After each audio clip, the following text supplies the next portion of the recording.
brought to you by Howard's official appliance and flat screen superstores of the Angels. By Carl's Jr., the teriyaki $6 burger with grilled pineapple back at Carl's Jr. And by Aflac, we've got you under our wing. We come to you from Angel Stadium, where the Yankees and Angels begin a 3-game series. The Halos in second place in the West, a half game back of Texas, and the Yankees tied with Boston for first in the American League East. Today's broadcast is on AFN, the American Forces Network, broadcasting to the U.S. Armed Forces serving in 177 countries and aboard ships at sea. They're watching around the world on Iraq, Germany, Italy, Southwest Asia, South Korea, and Japan. Welcome. And we hope you can be entertained, and thank you for your support. And we feel secure because of you guys. Thank you. The Yankees first in the top 5 offensive categories, including runs per game, averaging 5.5 per contest. They go Jeter, Damon, Teixeira, who leads the Yankees this year with 21 home runs, 63 RBIs, and a .552 slugging percentage. Then Alex Rodriguez, Swisher, Cano, Cabrera, Ransom, and Jose Molina on the mound for the Angels. A guy who knows how to win. He's 40-19 in his career. Joe Saunders, but he has been having tough times the last few starts. I'll say he has. He needs to keep the ball in the yard. 20 home runs, giving up 18 to right-handed batters. That'll be the telltale sign of what happens tonight for Sando, because they got a bunch of right-handed hitters that are strong against lefties. The Yankees are hitting .292 versus southpaws this year, and are 17-9 versus left-handers. So it's going to be a tough one for Sando, but he's got to be able to get ahead of guys. That's the most important thing. Get ahead. And then maybe he can pitch inside and knock a few of them off the dish, which he's been lacking in. Abreu, Matthews Jr. now is in center field. That's okay. You got Rivera out there. Matthews Jr.'s got plenty of legs to cover the ground out there. Now, who's going to get the big hit? That will be the big key. Mathis behind the plate for him. You see Historis and Ibar back up the middle. This has been a winning combination for Mike Scioscia, which team is third best in the American League in fielding. It's Jr. We're looking for him to step up. So is Scioscia. He's saying, all right, now you got a chance to go for some time because Torrey Hunter's going to be out. Jr. has the ability to make a difference. And that guy is a tough competitor. He must be hurting not to be in that lineup. Here is Derek Jeter to lead things off. First pitch swinging right back up the middle. Almost hit the head of Joe Saunders. Well, just like his previous 2 starts where teams have homered off of him in the first inning, Jeter sends one right back to spin his hat. Man, oh man, not a good start. Right away, right-handed hitters are feeling comfortable against Saunders. Man, and that's, I'll tell you, it's a good thing that was over his head, because he reacted when that ball was already by him into the outfield. And he went for it with his pitching hand. He can't do that. Well, that was just protection. I mean, that was a reaction just to, watch out. He's lucky, though, it didn't hit his hand. So there's a wake-up call early. And here's Johnny Damon. Damon comes in batting .280 with 16 home runs. A lot of home runs, but these guys hit a lot, not only because they're good hitters, but also because of the new Yankee Stadium. And it has been unbelievable how many balls have been flying out of that ballpark. Yeah, Jeter's hitting .440 against lefties, so he has no problem. Damon lifts it in the air left side. This will get out of play, and he'll be down in the count 0-2. Johnny's been in a little tailspin, just 1 for his last 11. Had the day off yesterday. He's been kind of nursing some pains, and every player out there at this particular time of the year is going through some kind of owie syndrome, whether it's their arm, shoulder, legs. So, this game's demanding, but that mental muscle up top will tell the true tale. How strong can you be mentally? Saunders does have a good pickoff move, but Jeter, excellent speed, and judges the pitch as well. He's 17 for 20 stealing bases this year. And Saunders, you mentioned it, he's allowed 9 stolen bases against him. 5 have been caught, and he has 4 pickoffs this year. He usually throws behind runners pretty well at first. They take off to go to second on his first move, and they usually get him at second. Former Angel Mark Teixeira is waiting on deck. He'll be batting from the right side against the southpaw, Joe Saunders.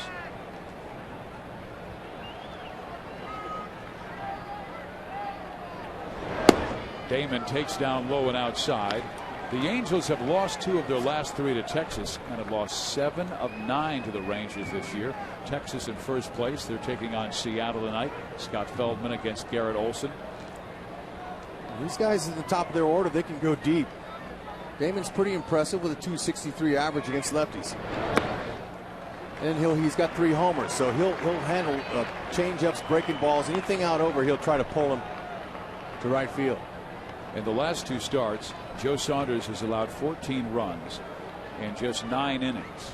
And that was starts against Texas and Baltimore.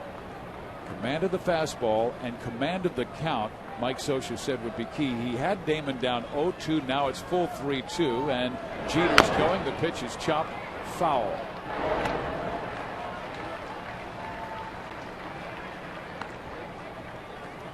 Torrey Hunter, we told you about the problem he has with an adductor pull.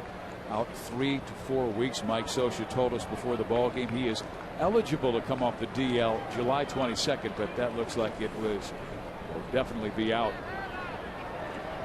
Okay, they're playing Johnny Damon to pull. You can see Matthews is over here, but man, that leaves a lot of traveling lane up through here. 3-2 count. Morales, he plays off the base when left-handers are on the mound. That's Mike Scioscia's thing. He likes to give that first baseman a little extra room on a ball against a lefty, a left-handed batter. He can come off and hit some more range. Jeter goes. Pitch is taken high. Ball 4. Not a good start for Saunders, particularly after he had Damon down 0-2. And here comes Teixeira. Batting third, number 25, first baseman Mark Teixeira. But I'll say this: he is a quality guy, Rex, and a guy who wanted to play for the Yankees. Yep, there's nothing wrong with that. At least he's got a uniform on and he's making some big dough because he's got some skills. Right-handed, he's a .341 hitter with 5 homers off of lefties, man. And he's going to be tough. Sando better keep her down. Best case scenario is a ground ball double play right here. Worst case is a 3-run homer, and it's been happening a lot with Saunders early. A ground ball struck to Figgins. He goes to second for 1. That's all. Saved at first base, Mark Teixeira, but Saunders does record his first out. Hey, now that'll work. Good try. Figgins really ranged far to his left to get that one. Got it out. Got one for sure. Asturis couldn't quite get the grip as Johnny Damon slid pretty hard into second base, but it's a good try. Figgins got great range. Gets rid of it. Meiser couldn't quite get the grip because of the hard slide, and that took him and get the double play. But there's one out here. Still are in a double play situation. Alex Rodriguez, the batter. 14 big flies this year and 567 in his career, 11th most all time. He needs 2 more to tie Rafael Palmeiro.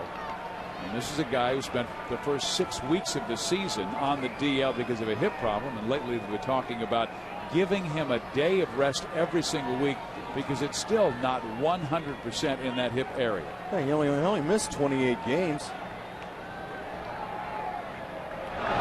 Outside. But, you know, he'll have to be careful. This guy, he has more home runs against the Angels than any other active player versus another team. 62 big flies against the Halos, not to mention a .328 average. I think you and I have seen all of them. Yep, and I even saw a few of them earlier as a player for the Angels in '96. He was a young player with Seattle. That'll get out of play. But he's a guy from Miami, Florida, who grew up in the Seattle organization, had some absolutely brilliant seasons with the Texas Rangers, and then, of course, moved on to the New York Yankees, signing a huge deal with the Yanks. And then, of course, the hip problems this year set him back. Really, right now, in a great stretch of his career, 33 years old. Saunders still has a double play opportunity. Pushes him off the plate at 3-1. It looks like Saunders' velocity's up there now. Jeter's at third and Teixeira's at first.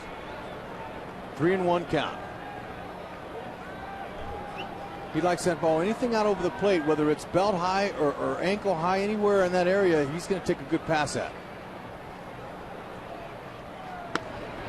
Swing and a miss. The count's full 3-2, and Joe tested with a fastball and good velocity at 93 miles an hour. A little bit out of the zone. But also, one of the things that, as you see Swisher on deck, that Saunders wants to work on, and that's his tempo. His tempo in his last 2 starts has not been good. Too much time in between pitches.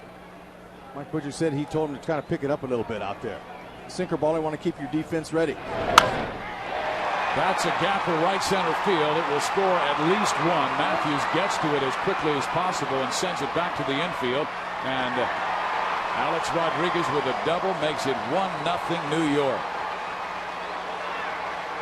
7th double for Alex. That was a fastball in on him. It just tied him up some, but he's a strong enough guy to flare that out there. It almost got to the wall, but hit it right where they weren't. Fastball up. Saunders wants to stop the bleeding quickly if he can here. This is a New York team that came in red hot. They just swept the Minnesota Twins. They now take on the Angels without Hunter, without Vlad Guerrero. And the Yankees on their best run of the year, winning 13 of their last 15 to tie the Boston Red Sox. Over that time, Boston's gone 8-7. But this New York team, in those 15 games, Rex, are averaging 6.5 runs per game, and they're allowing the opposition just 3.7. Joe Girardi says it's the most consistent they've been this year. No, this is a run-scoring machine, and they do it with the long ball and the power. A base hit left field. This should score 2. Rivera's going to bring the throw home, and it's a good one. Safe at the plate as Alex Rodriguez. 3-0 New York. Yeah, if it's on the other side of the plate, they might have got him.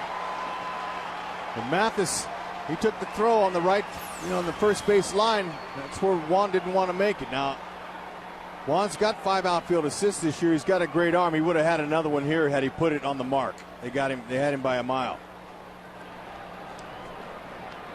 Swisher comes through with a lousy single. Alex does a good job of getting there, and Mathis actually forgot something. So New York up early on the Angels, and they have been absolutely incredible. The Yankees have not trailed in their last 67 innings of play on the road. That's a stretch that follows Joe Girardi's 6th inning ejection on June 24th at Atlanta that started the current 8-game winning streak. This is Saunders just in the first inning in his last 2 starts has 0 confidence at all. I don't know if he's going through a little dead arm stage or what, but he didn't have that same kind of confidence, and he's not pitching with the same kind of authority. The Angels will have to try to come back and win another one. It's hard to place the opportunity to come back on a team like the Yankees. And Cano goes up the first pitch and sends it to center field. Matthews is there. That's the 2nd out.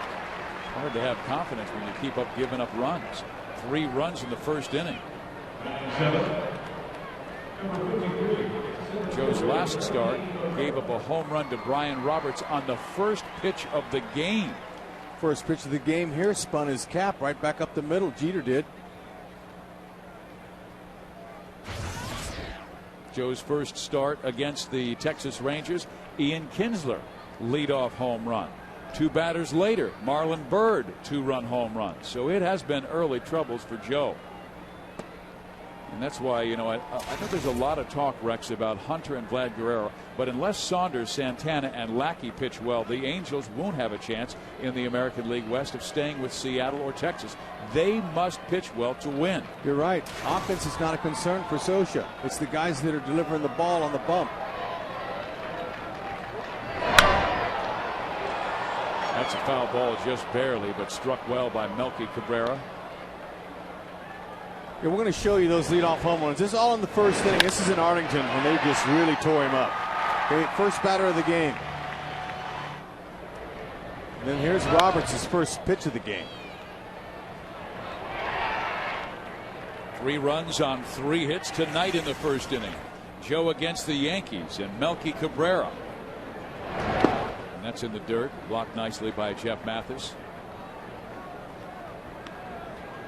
I mentioned it The Yankees, they're hitting 292 against lefties. That's a nice mark. Anything over 280 is good.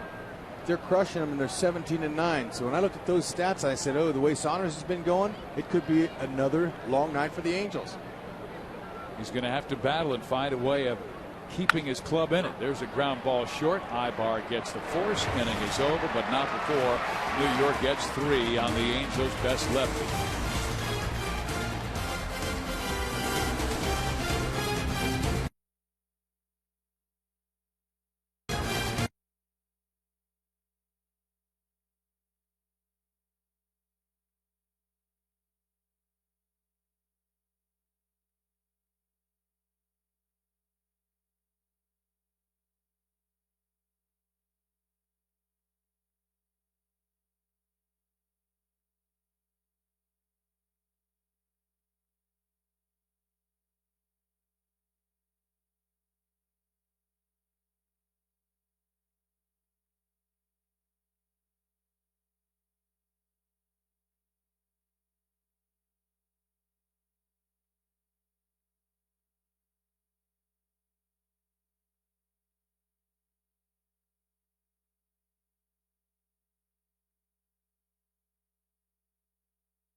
The Yankees have jumped on Joe Saunders early to take a 3-0 lead. The Angels at 46-37, a half game back in Texas. And here's a look at the Angels batting order brought to you by AM/PM. Sean Figgins, then Meiser is Turris, Abreu, Rivera, Morales.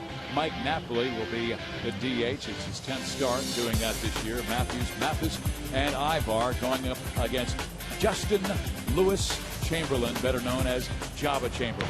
Okay, Java Chamberlain, he's had some first inning difficulties as well as Saunders. Nothing as drastic as Joe's, but in the first inning, he's got a 6.32 ERA. So he wants to try to get through the first inning as smoothly as possible, and he does that with his low to mid 90s fastball. He's going to move that. He's got a straight one with a four-seamer and a little two-seamer. He's got a curveball, and his best pitch is his slider. That's his out pitch. He has a changeup that he's not real comfortable with, but remember, this guy has had a lot of action as a reliever, and he throws upper 90s as a reliever and slider. Those are only two pitches. As a starter, they'll mix in occasional curve and once in a while a changeup, but mainly fastball slider. Well, just with the numbers you were talking about, it sounds like he's been having the same kind of troubles as Joe Saunders. Last two starts, he's allowed 11 runs in just 9 innings. He's facing Sean Figgins, one of the top hitters in the game, leading the American League in runs scored with 63. And I thought it was an absolute shame today when the Angels did not have Torrey Hunter available for the All-Star game because of his injury. Major League Baseball selected Nelson Cruz over Sean Figgins, and Cruz is having a good year. Figgins is having a great year. Yeah, horrible decision. Nothing against Nelson Cruz. I'm happy for him that he gets to go, but he didn't even play in 2 of the 3 games here this past weekend. Ron Washington, he wasn't good enough to play in big games, but he gets chosen for the All-Star team after one of our Angels can't play, and Figgins is available to help. In there, strike 3 called, so Sean is out, and Chamberlain gets a first strikeout looking. Okay, defending behind Java. Got pretty good speed in center. Melky does a good job. Damon slowed down a little bit in left field. Swisher's an adequate right fielder. Okay, Cano and Ransom. Ransom's starting in the place of Jeter tonight. He's a pretty decent defender, and they're just one place behind the Angels in fielding. They're 4th this year with 44 errors made. The Angels have made just 42. But it's a very good defensive team. They make the plays that are right at them. Jeter the DH tonight. Ransom the shortstop. Meiser is Turris. Takes a pitch high, so it's a 1-1 count. And there's Jorge Posada. He's just as much of a captain. He's a one-hopper to Robinson Cano. Turris is out. Posada is just as much of a captain as Derek Jeter is, both of them with tremendous leadership. There's no question about it. They've got the mileage in the games to prove it. You know, they're actually Saunders, he's dodging Posada and Matsui. Last 7 games, Posada's been hitting .455 and Matsui .421. So those are 2 guys that aren't even in the lineup that have are having some good games here lately. Joe right now just has to keep the Angels in it. They have been a come from behind team. 3 of their last 4 wins have been in come from behind fashion, trailing 4-0 twice to Baltimore and winning, trailing 2-0 to Texas and winning. Fastball in there by Java to his former teammate Bobby Abreu. Abreu with the Yankees from 2006, where he's acquired from Philadelphia middle of the year through last season. And Bobby sends it to left field. There's Johnny Damon. He'll take care of it. And a 1-2-3 first inning for Java Chamberlain.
Count, and when you're behind the count, you got to go in there and catch more of the plate.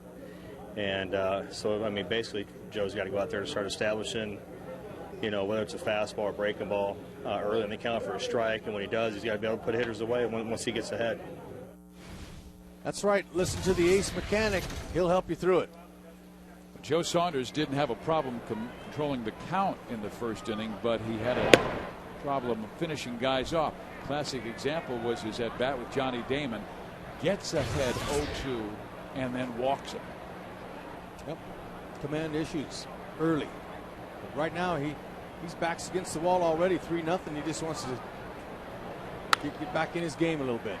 Cody Ransom pops one up right side. Myceris Turris backing up, makes the catch for the first out. So he has Cody Ransom, then Jose Molina. These are hitters 8, 9, and then back to the top of the order, and Derek Jeter.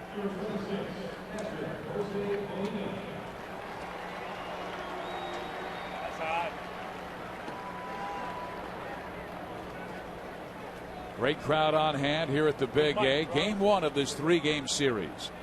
Tomorrow afternoon, Andy Pettit against Jared Weaver. Sunday, Sabathia and Lackey. And there is a fastball that misses outside. Jose Molina just coming off the DL recently. He missed the entire month of June because of a quad problem. Yeah, but he's excited to get that start back here at this crowd where he played for a long time. 2001 through 2007, he and his brother Benji enjoyed that World Championship year together in 2002, knocking off the Yankees in the playoffs. It's a fastball that misses inside. Angels won that playoff in 4 games. They lost game 1 in New York and then won the next 3. Out of play. Jose's been a nice addition to this team with Jorge Posada getting most of the reps and getting up there in age a little bit. Jose's been a nice buffer. You can go to him. He's very good catch and throw guy. Solid backup. He's going to hit you 220, 230 off the bench. He's going to hit a few homers. So he's been very good for the Yankees.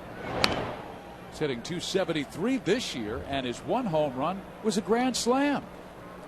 The only one the Yankees have had all year. The Angels are the only team without a grand slam this year.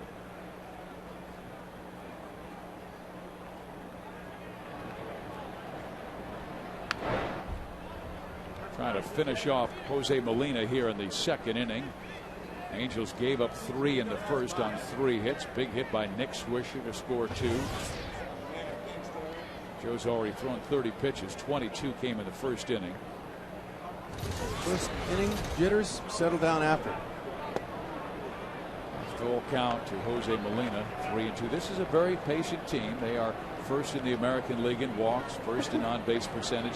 They have 87 more walks than the Angels. They've always been a patient hitting team. Ground ball, base hit up the middle.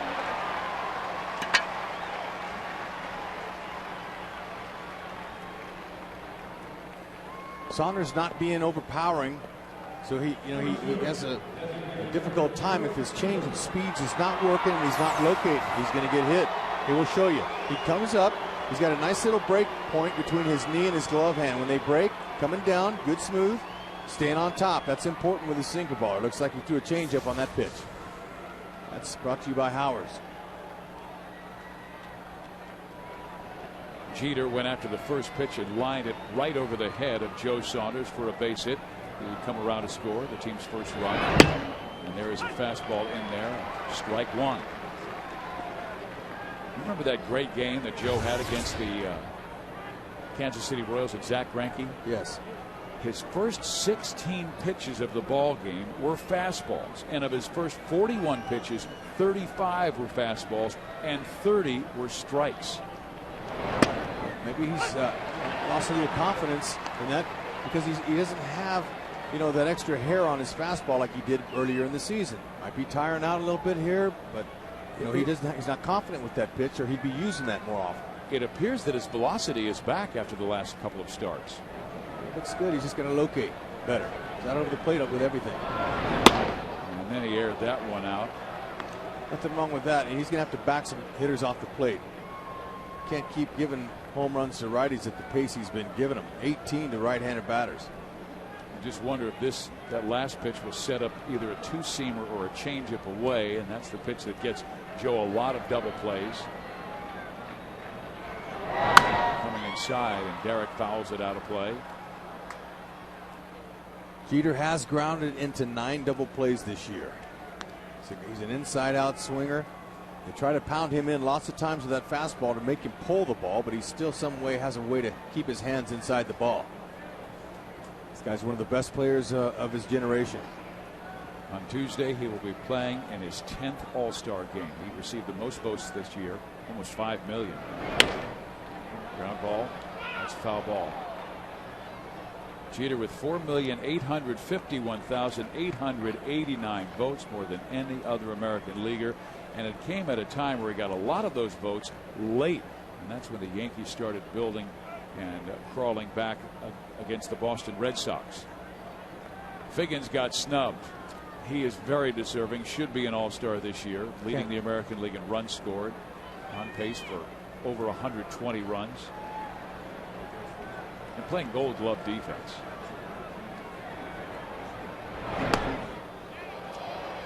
Well, that'll back him off. That's what I'm talking about. But you can't back guys off unless you're ahead in the count. This is good. Great to see that. He not only backed him off, he made him get out of the batter's box. When guys are in grooves and they're out over the plate, they're comfortable. You got to move them. And then he got it in on his hands on that curveball, fouled off, and the count stays 2-2. Goes back to that comment that we've been talking about this week. Nolan Ryan talking with Tony Gwynn about the two left-handers that were tough in his era, Steve Carlton and Randy Johnson, and he said, "Oh, Carlton didn't bother me because he tried to get me out of the way, but Randy, I never knew if he was coming up and in and going after me." In the meantime, Jeter is taxing Saunders' pitch count. Next pitch coming is the 9th one. Still with 1 out. He's got time. I don't think Jose Molina's going anywhere over there at first base. Just keep this pitch down here. Can't afford to walk anybody else either, so you got to throw him a strike. 3-2.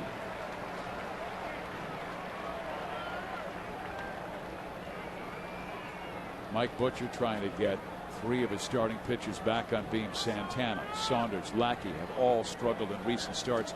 The only sure thing recently has been Jared Weaver, and Weaver very deserving of going to an all-star game with 9 wins. Was not selected. And that ball whacked into left field, and it will drop for a base hit. So first and second with 1 out. What an at-bat by Derek Jeter. Wins it on the 10th at-bat. Now that was the 4th 3-2 count that Saunders has had early in this game. So there's one of the reasons the 42 pitches has been thrown. But Jeter wins that with a good solid single with some topspin on the ball. Ball was located down low, but a good piece of hit, and he made him pull it. Juan Rivera, oh man, he made a nice little ole with his glove. Or if that ball gets by him, Molina scores. Saunders living on the edge. New York so tough offensively. Johnny Damon. Well, Saunders wanted that one. First pitch curveball barely missed. He had Damon down 0-2 and then walked him in the first inning. Guy, a veteran, he's been struggling at the plate, just 3 for his last 25. He'll be tough to double. He has good speed. It's that fastball on the inside corner. Johnny now 35 years of age.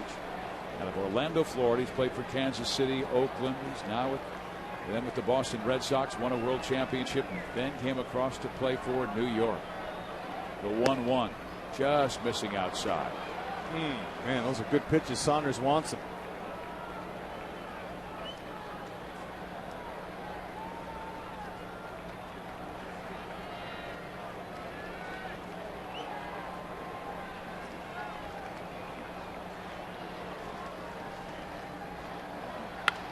A ground ball up the middle. Ibar can't reach it. Molina's going to come around to score. Matthews brings the throw into second base. It's 4-0 New York. Just can't keep the ball in the middle of the plate. He's not getting them to swing at pitches that are just off the plate and down. But a walk now and a knock for Johnny Damon with an RBI attached to it. Ibar almost got that. He was playing Johnny Damon the right way, but just hit it too hard. 3 in the first, 1 in the second.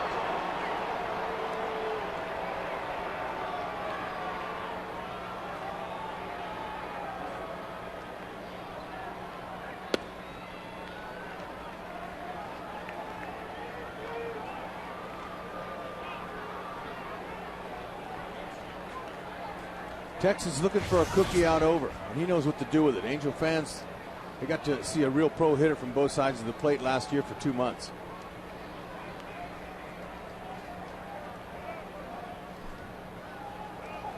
And New York knows that Joe's confidence is not there, and they're like feasting on it.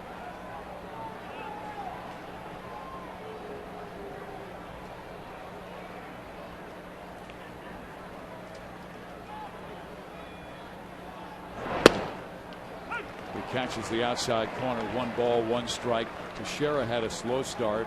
Things looked miserable in the month of April, but as soon as Alex Rodriguez got healthy, gave Mark a little protection, he took off. His numbers are outstanding with Rodriguez hitting behind him.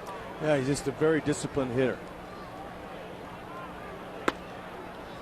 Another strike, this time on the inside corner. It's a 1-2 count. Okay, that's a good spot. And I had him going, whoa, wait a minute. Ball was inside, but just caught the corner inside.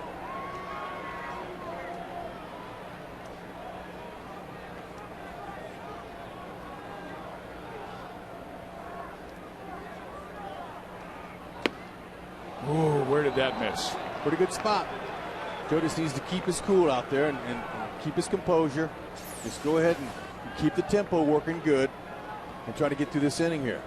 Quick tempo is going to help. I don't know where that missed. I don't either. CB's missed a few tonight. Top foul. And our Firestone leaderboard about home run hitters. Carlos Pena of Tampa Bay leads everybody in the American League with 23, but right behind is Tex, Morneau, and Branyan. Russell Branyan, how about that, with 21 home runs? What a year he's having. Seattle's doing something this year. And Carlos Pena went deep, so he's got 24. Next pitch, the 30th this inning, and Joe has only gotten one man out. Saunders goes to second, gets the first there. They will not get the double play. Jeter wanders down the third base line as the ball rolls away. 2 outs now. Yeah, tough feed. That's a tough throw for any infielder to have to handle. That was down around the slider, so kind of hung out Meiser Asturis. Saunders kind of took a little bit of time. Okay, took a little bit of time, but you just want to throw that ball over the plate somewhere. I mean, over the base, and hopefully it's up and elevated, because that nearly got Asturis hurt. Johnny Damon's a guy who slides hard into the bases. Angels taking on the hottest team in baseball. Minnesota had been playing well. New York went in there and swept the Twins. Pushed them all the way to third place in the American League Central.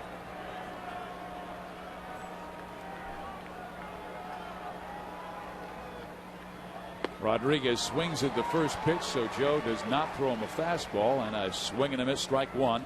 A-Rod doubled his last time and drove in a run, his 46th of the year. And remember, fans, that's since he came off the DL in early May, and he already has 46 RBIs.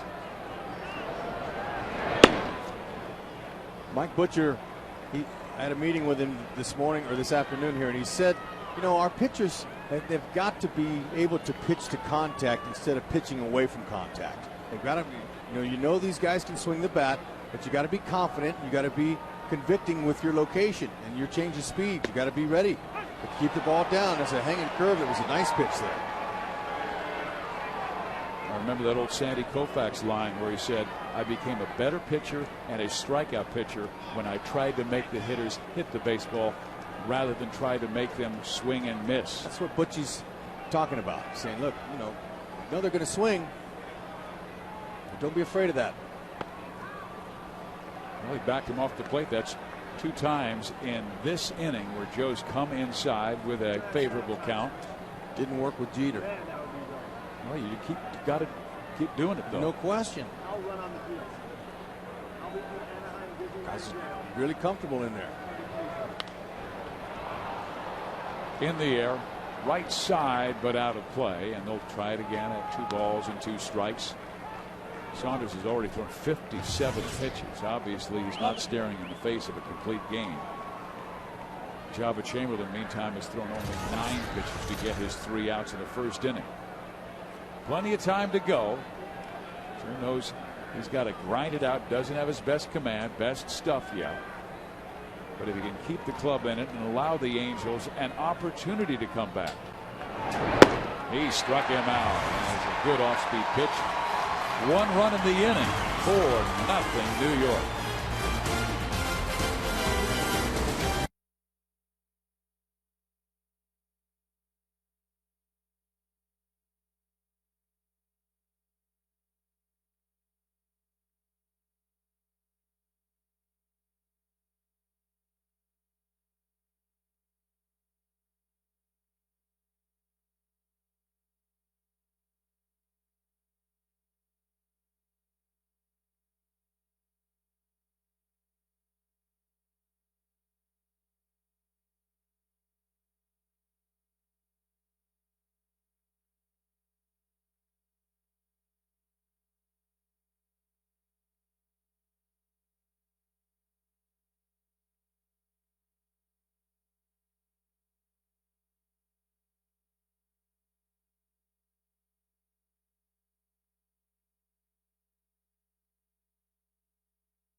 Yankees lead the Angels early 4-0. Let's check the buy.com American League West standings. The Angels behind Texas for first place just by a half game.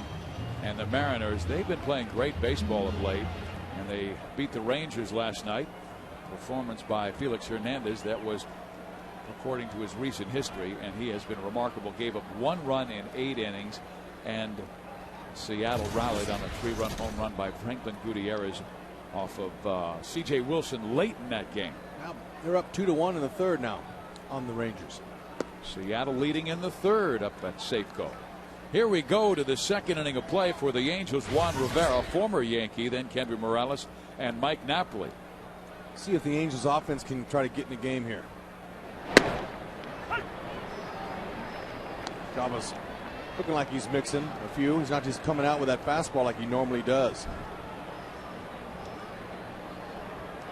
He knows Juan's been swinging a great bat. 2 balls and 1 strike.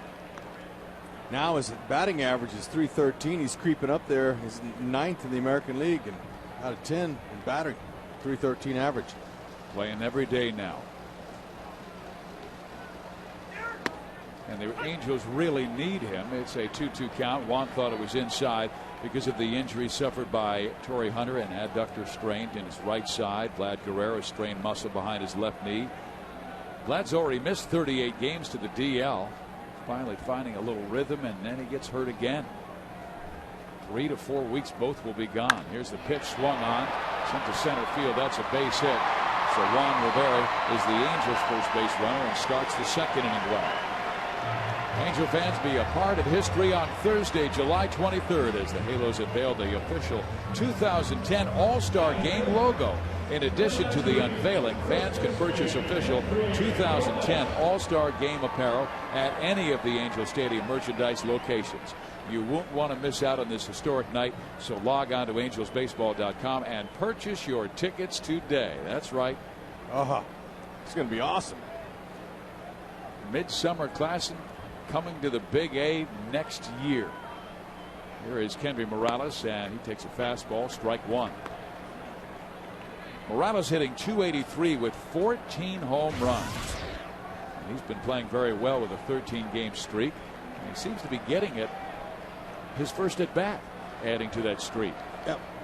Most of these Angel batters tonight have only faced Chamberlain 1 time, because when he was a reliever is when most of that happened. Now Morales is 1 for 1, but they haven't really seen a lot of job as a starter, so they kind of want to see as many pitches as they possibly can. If he's anything like he was in his last start, he threw a lot of pitches early. Teams were taxing him, fouling off some balls. But so far in this one, he's making contact. Morales skies it in the air left side for Damon. 1 out. He only lasted 3 2/3 innings. Didn't receive the decision in a 10-8 victory. They made a marvelous comeback in the Toronto Blue Jays, but Chamberlain didn't help them out by giving up 8 runs in 3 2/3 innings. The Yankees are 11-5 during Chamberlain's start, so they win. And most of them are come from behind wins, as he gives up a few early, and the offense to the rescue, like we've seen the Angels in the past week. The games they have won, they've come from behind it. Mike Napoli. That ball gets away, and Rivera picked it up nicely and makes it successfully to second base. Okay, way to advance. That's looking to advance on a ball in the dirt. Nice job by Juan Rivera. You got to play the game just right to beat the Yankees, and to be able to come back from them, they got to do all the little things right. You're gonna have to get some big hits and maybe a big fly or two to help put some quick runs on the board. Good reaction. Napoli certainly has the ability to do that. He has good power, 10 home runs this year, and he is in the designated hitter role. That's why the Angels recalled Bobby Wilson from the minor leagues, because Mike Scioscia is going to have Napoli, I'm sure, as the designated hitter a lot, and they need a backup as catcher for Jeff Mathis. Yep, that's good. Bobby Wilson, well qualified to come up here and catch. Angels also called up Brandon Wood. Rivera gets back in time, and Wood was hitting .313 with 17 home runs and 52 RBIs down at Salt Lake, and that was just in 70 games. 52 RBIs in 70 games is pretty good. Nope, but it's going to be a little more of the same. He's not going to get that regular starting job, but he will get to play. Social put him in there, and you hope that he gets hot right away, and then Social has to keep him in the lineup. You think he could see some at-bats against the lefties Pettit and Sabathia the next 2 days? Very possible he'll put him in there. He might want to spell Figgy a game, or he could play. Mike Social said first base, shortstop, or third would be Wood spots. And Kenny Morales is having a tough time against left-handed pitchers batting from the right side. Well, it's only because he has limited at-bats. He's just got 58 at-bats right-handed. I asked Mike before the game, Mike, how are you going to develop Morales from the right side? He says, I'm going to play him. I said, well, it's important, that you do, because that's the only reason he hasn't gotten his right-handed bat going. But there's a walk there. Look for a big hit from Matthews. He could make a nice statement in his first AB here. Jabba Chamberlain. Morales has done a nice job. He's really been potent from the left side, and he's going to be from the right side. And Socia agreed with me when I said Morales told me he's got more power from the right side. So says he's a strong man, Hud. I don't doubt it one bit. He just needs to get some playing time. Another strong man at the plate, Gary Matthews Jr. He has been sitting on 999 hits. Would love to get number 1,000 against the Yankees, especially with a ribby attached to it. Rivera and Napoleon, one out.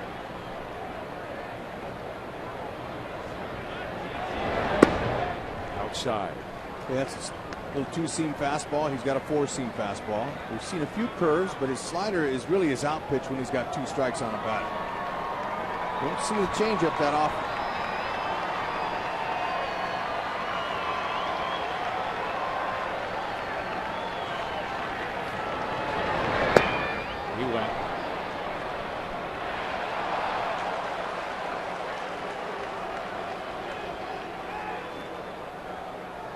Came up in 2007. We saw the bottom drop out of that pitch so often. And Chamberlain put together a great end of 2007 season when he was an August call-up. Fastball that reached the upper 90s, and then that kind of hook. Here's the pitch, another one. This time Gary doesn't chase, and the count goes to 2-2.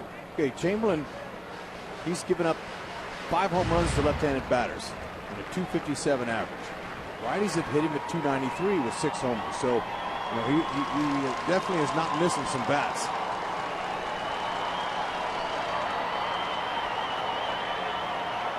Jose Molina calls a great game. Very good with the transfer from glove to hand on the throws. Well, he had Dino Evo leaping out of the way of that foul ball that was slashed down the left side.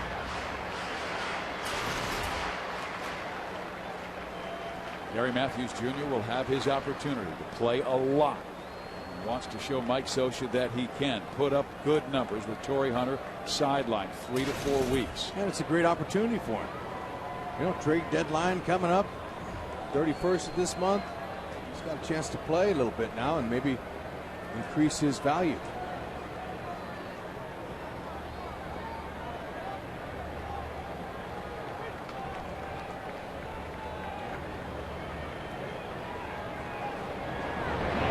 Breaking ball again, struck foul. Oh, that's a good one. That's a hard breaking ball at 84 miles an hour. Comes straight down. Matthews did a pretty good job though, just getting a bat on, getting a piece of that, or he might have been called out looking. 2-strike approach right here. Howard's Expo will show you. Just says, oh, okay, just a piece of it till you get the cookie.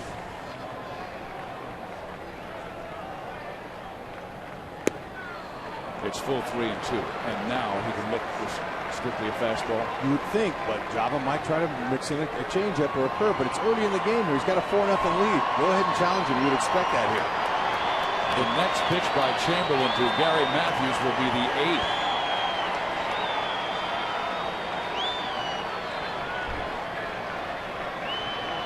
2 on, 1 out. Back up the middle. That's base hit number 1,000 for Gary. Coming around, Juan Rivera, the throw home cutoff, and the Angels are on the scoreboard. Hey, nice job and congratulations on that 1,000th hit there with a stake attached to it. That's nice. Way to go, Junior. Hope you get 1,300 more to pass your dad. Juan Rivera checks in. He got a base hit. Good at bat by Gary Matthews Jr. 8 pitches, and on the 8th one. Yeah, that's quality first at bat.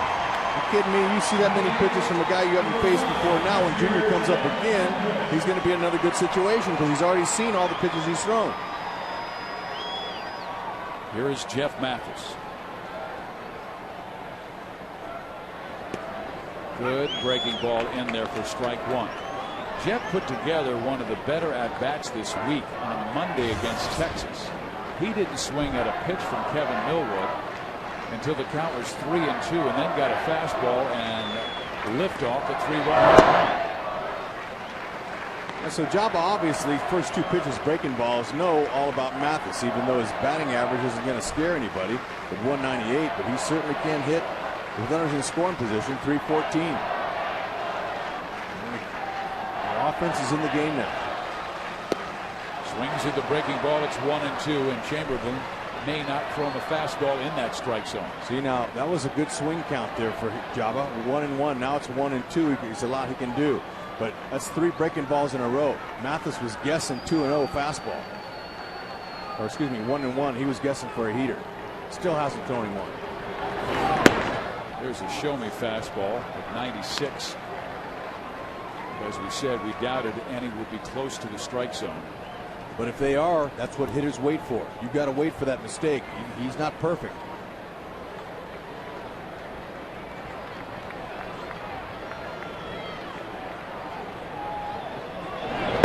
He strikes him out on the breaking ball, so Mathis is gone. That's the second out in the second inning.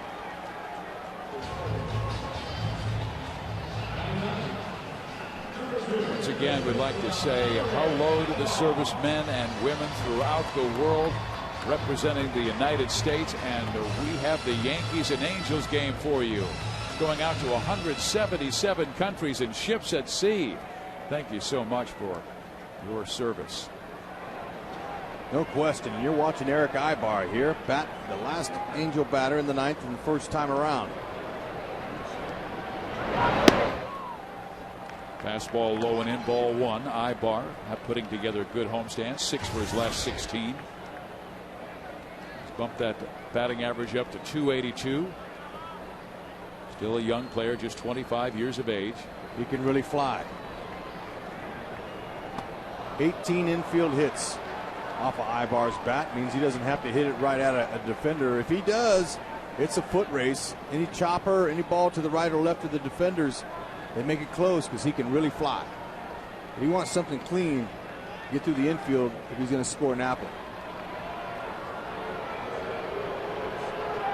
Matthews at first, well struck ball can score him too. That's the biggest difference between the Angels and the New York Yankees offense. They get the 2-3 run home run. The Angels have to bunch their hits together to really get their 2-3 runs.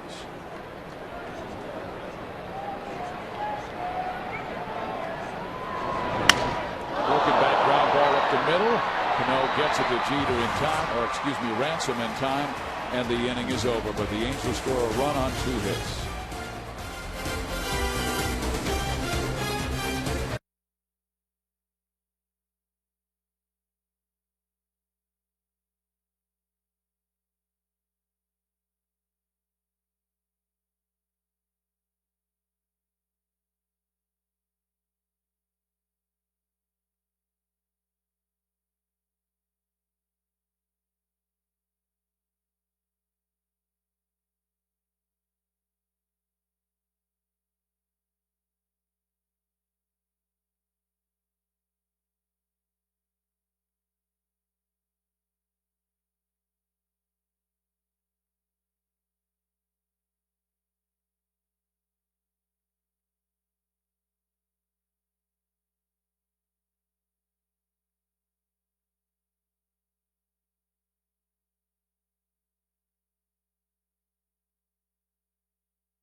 voted by the fans #1. Torrey Hunter robs Miguel Olivo of the Kansas City Royals as Spider-Man goes over the wall and wins the ball game. His 9th inning catch. Ah, that was a special moment. Way to go, fans. Way to vote that as your #1.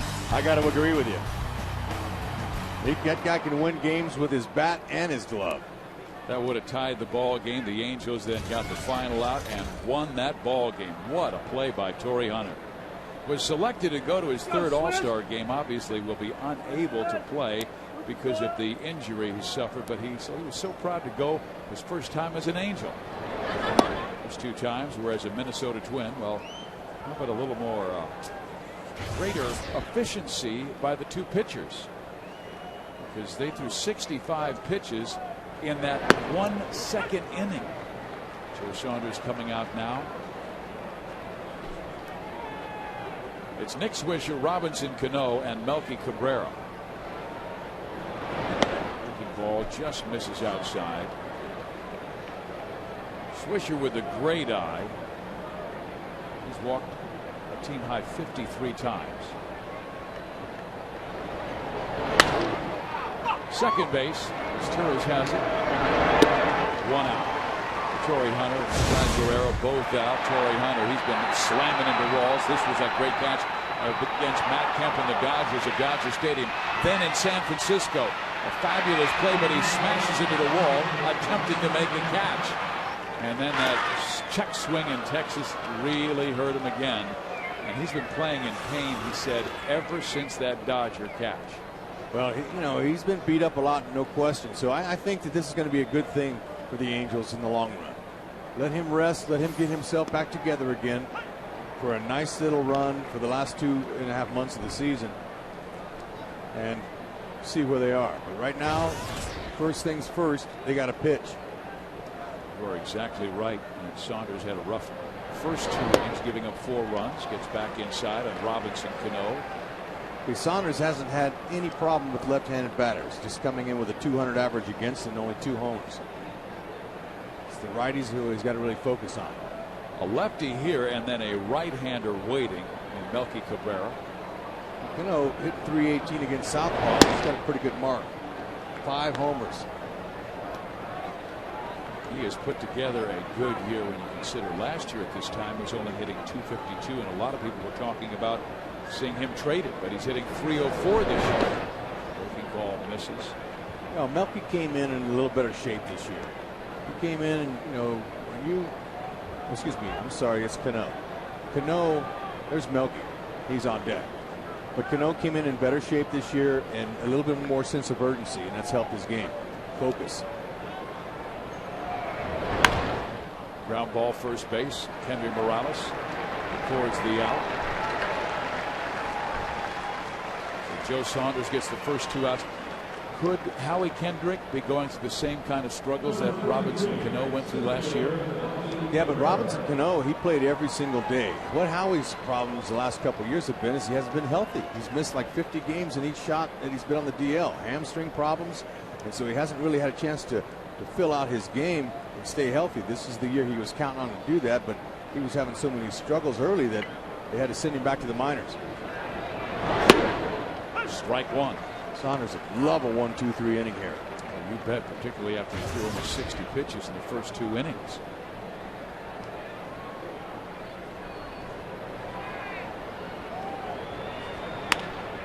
That ball struck well down that left field line by Cabrera, but foul, so Joe has an 0-2 count.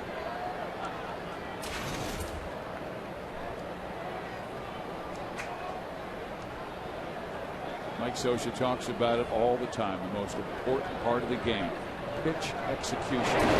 The pitcher-catcher relationship. In this case, Saunders with Mathis executing those pitches, because he said when you figure that catcher is involved in 150 plays where he has to make the right decision at the right time or get a struggling pitcher back on beam. Outside, 2-2. Melky's been Mr. Clutch this year. It seems like whenever he gets a hit, it's late and dramatic. The 2-2. Blooped into center field, and that stays up for Gary Matthews Jr. So Saunders bounces back with a good third after being roughed up in the first two.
What's his real name?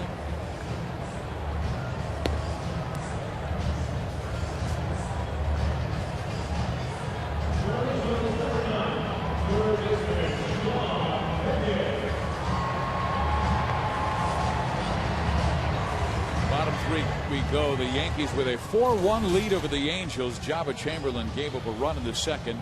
Saunders settled down for a 1-2-3 third.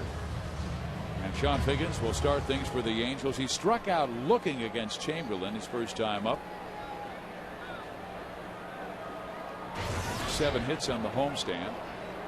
Still has that batting average at .309 in the top 15 in the American League. He's cooled just a bit for a 2-month stretch. He was outstanding. And he flips this one foul.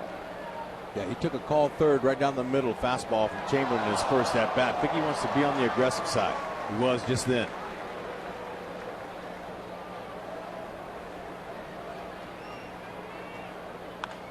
And he sends that one towards second base, and Cano takes him on the line. 1 out. Hey fans, Angels baseball wants to give you a chance to sit in the Chevy Suite Seats located on the field next to third base, and a chance to win the all-new Chevy Camaro. Text Camaro to 31826 or go to angelsbaseball.com/Camaro for details and official rules. Standard rates apply. Chevy, the official ride of Angels baseball. Meiser is Turris, shows bunt, pulls it back, takes ball 1. There are those sweet seats. Man, those are right on the field. And they're just kind of pushed right up against that dugout.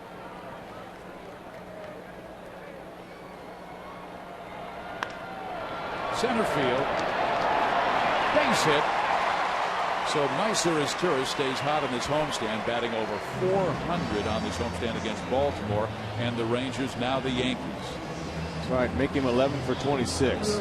Scorching. He just laid that one out there nicely. Let's see with 1 out here if Socha puts anything on between Asturis and Abreu here. You see him, he just reached out, slapped it.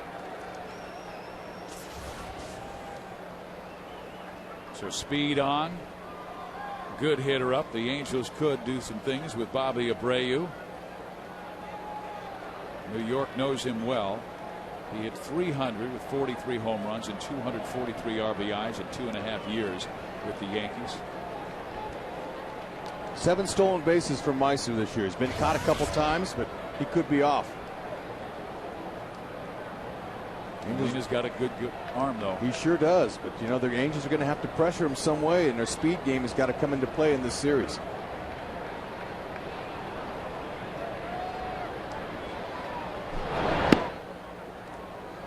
One and 0.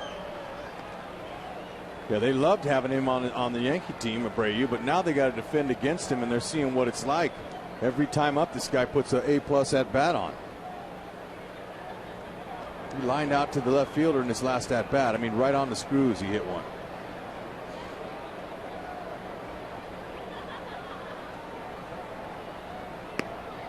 They throw behind. Meiser gets back in time. Teixeira saves it from going down the line. And they all know about Jose Molina and how quick he is with that transfer from glove to hand. He's smooth. He'll throw to all bases.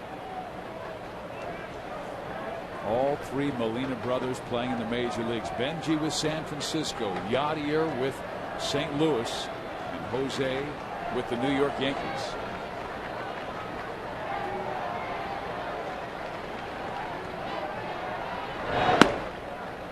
Two and one. Yadier is a starter for the National League.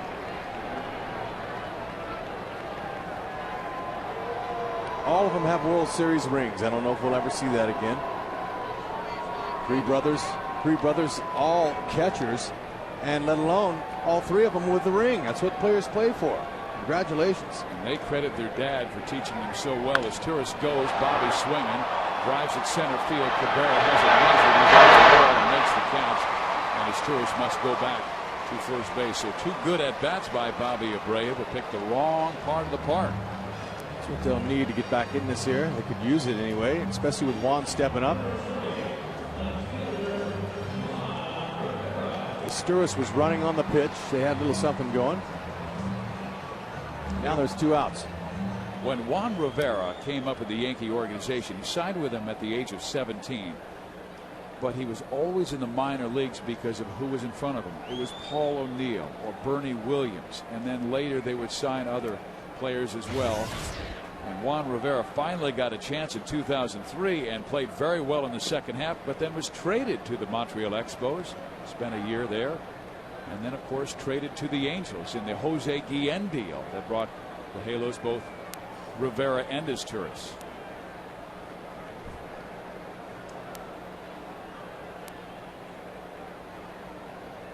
Juan now at the age of 30, really having a breakout year.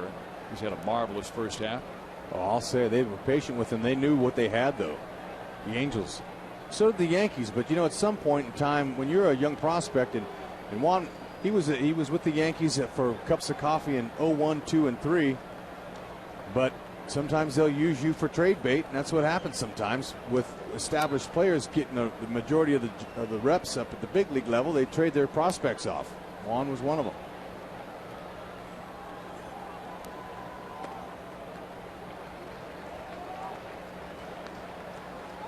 He's carefully pitching to Juan Rivera here.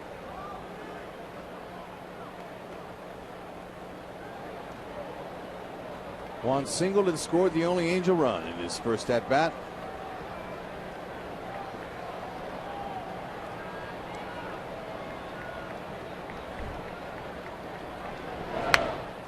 Right back towards us. Good, right on it. Fouled it straight back. That'll tell you you're on it. Jama came in with a 92-mile-an-hour heater. Rivera had some quality at bats in that Tuesday game that the Angels lost to Texas, and belted two long home runs, both of them to left and left center.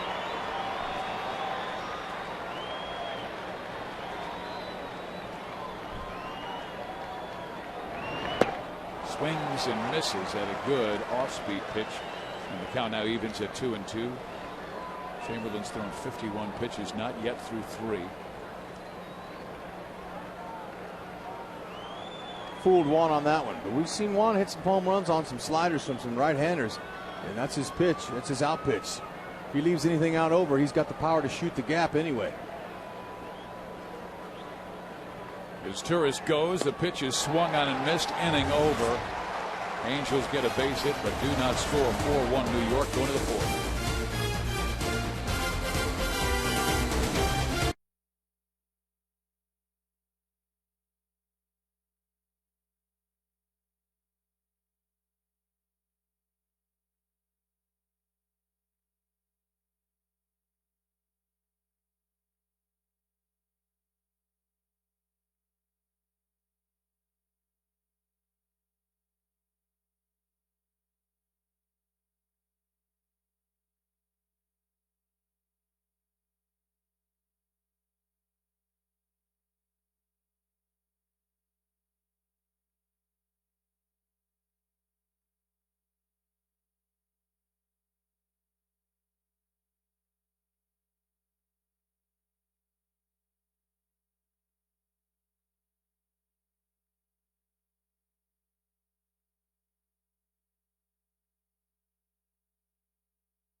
Trivia time. We are getting close to that Midsummer Classic, the All-Star Game. Well, since it was established in 1962, which 3 All-Star Game MVPs went on to win a World Series in the same season?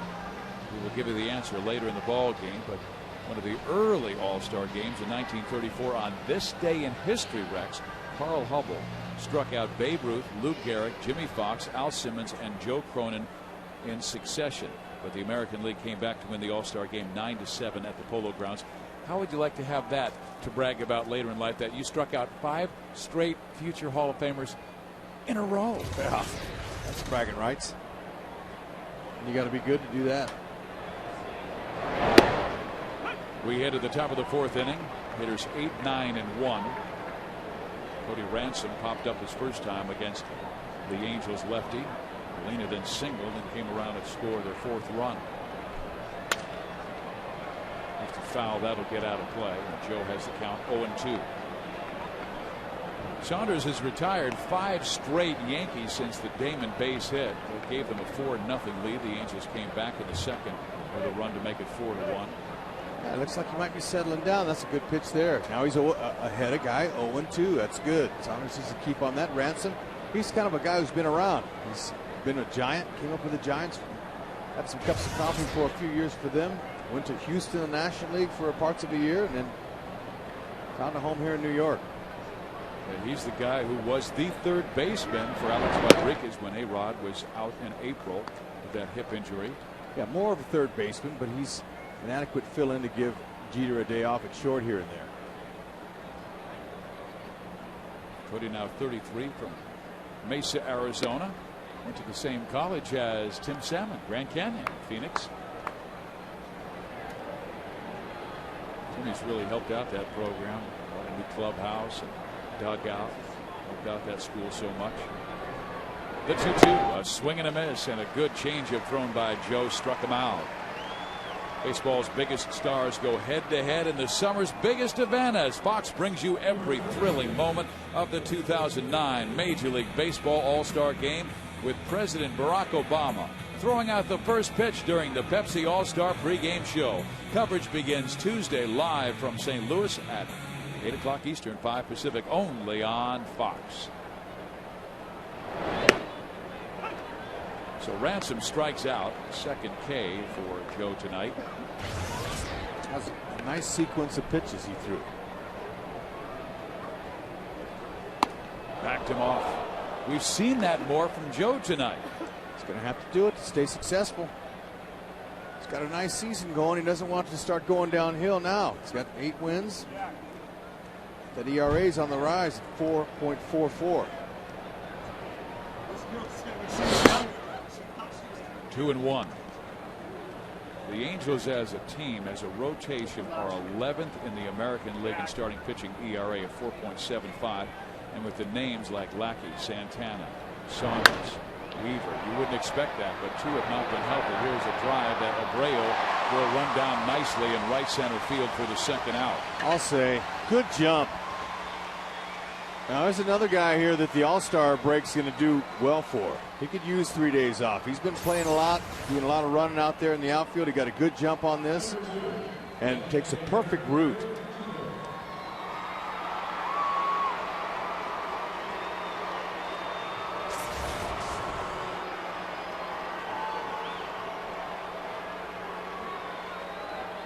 Seven straight retired by Saunders. Gave up 3 in the first and 1 in the second. Jeter got him twice with singles up the middle and to left field. And Derek has been their very best against lefties, and he does it again, knocking it down the right field line, and has himself 2 singles now and a double.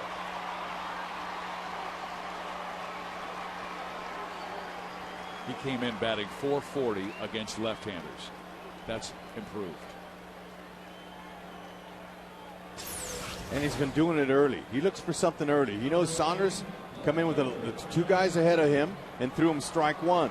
So Jeter sits back there and he watches. He says, all right, I got a base hit first time up tonight on a first pitch fastball. I'll do it again. And he sliced it down that right field line. Now Johnny Damon. New York's 1-2 batters have been on 5 times. Jeter 3 for 3. Damon 1 for 1 with a walk.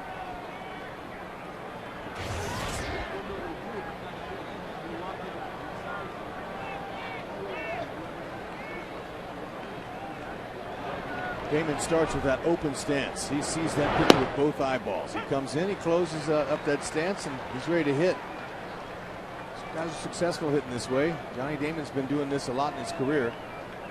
He started out with the Royals. He was a slap and run artist, speed guy. That's all he did. Now as he's evolved, he's got to know what pitches he can handle, the homers and not. And usually you get a little bit more power as you grow up, get a little stronger, and a little more knowledge about the pitch selection and pitches that are yours and ones that aren't.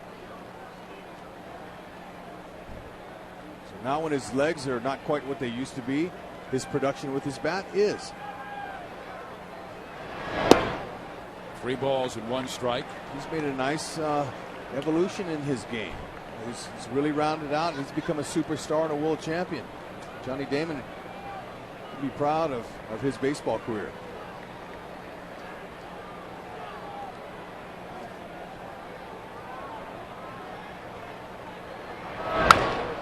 Popped him up left side. Should be no problem for Juan Rivera. Juan is there to make the catch, and Saunders gets out of the 4th inning jam.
Question and answer.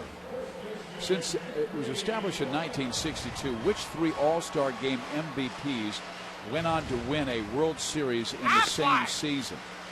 And the answer is Frank Robinson in 1966, Dave Parker in 1977, and Derek Jeter of the Yankees in the year 2000. How about that?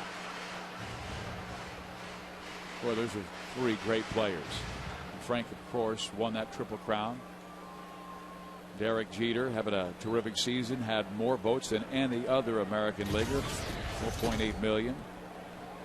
Henry Morales will lead things off against Jabba Chamberlain here in the 4th inning. And the fastball misses outside.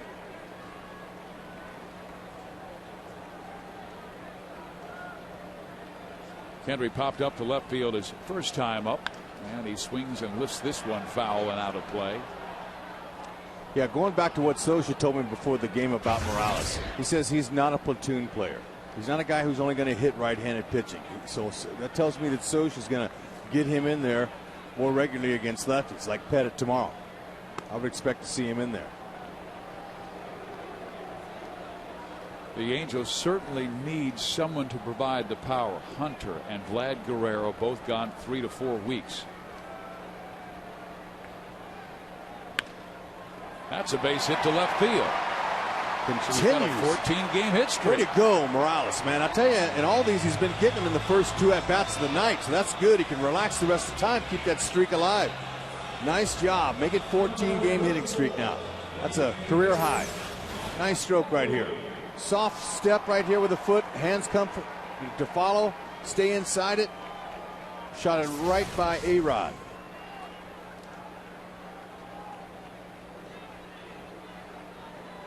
Mike Napoli walked his last time up. But they may have pitched around him because when Mike was up, Juan Rivera was at first base. And then as Mike was at the plate, a wild pitch was thrown, so Rivera went to second base, and they kind of worked around Mike and eventually walked him. Gary Matthews Jr., though, would come up and punch a single to center field and plate Juan Rivera to give the Angels their only run of the night. That's in there. 2 in a row right there. Fastballs.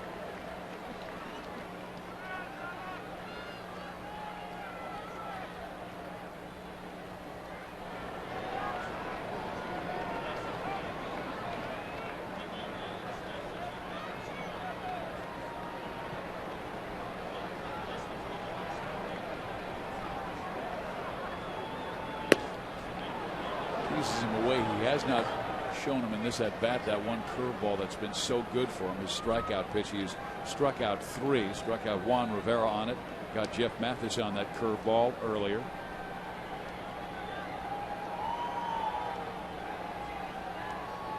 Looks like we'll see the breaker. Mike checks his swing. They don't appeal. So it's a 2-2 count. That's a good spot for that breaker there. He almost got a swing and miss on that. It's a good spot.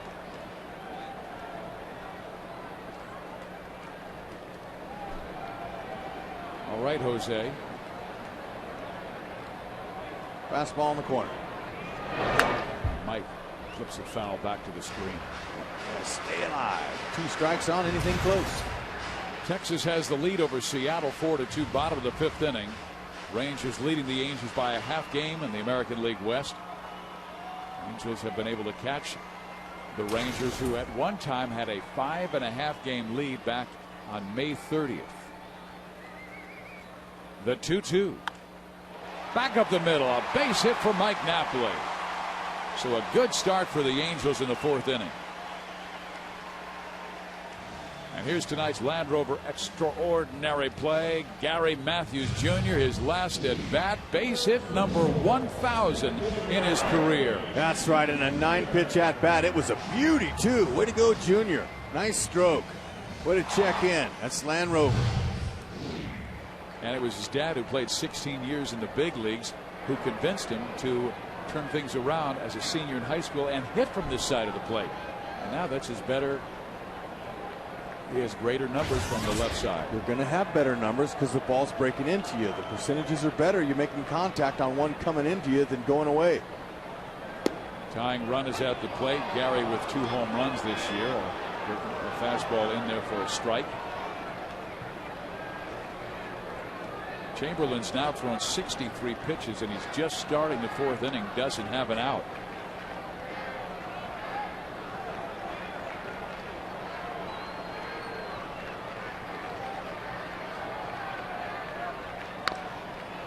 Foul. Now he's down to the count 0-2. So now he'll go to protect it. Put that home run swing away for the time being. Just another single will keep this train rolling. The Angels are a frenzy hitting team.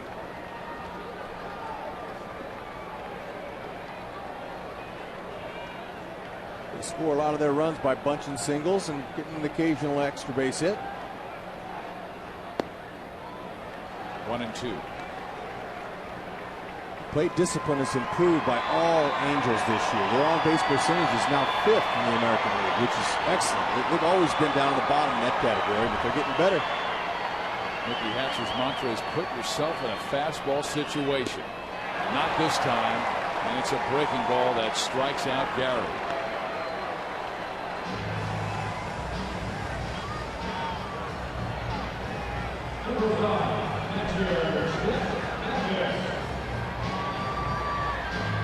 Jama was looking around to his infielder saying, who am I working with now in the double play ball? Finally he decided on Cano. Cano told him, me and you are working. So see, the pitcher has to know when the ball's hit to him who he's throwing to. It helps.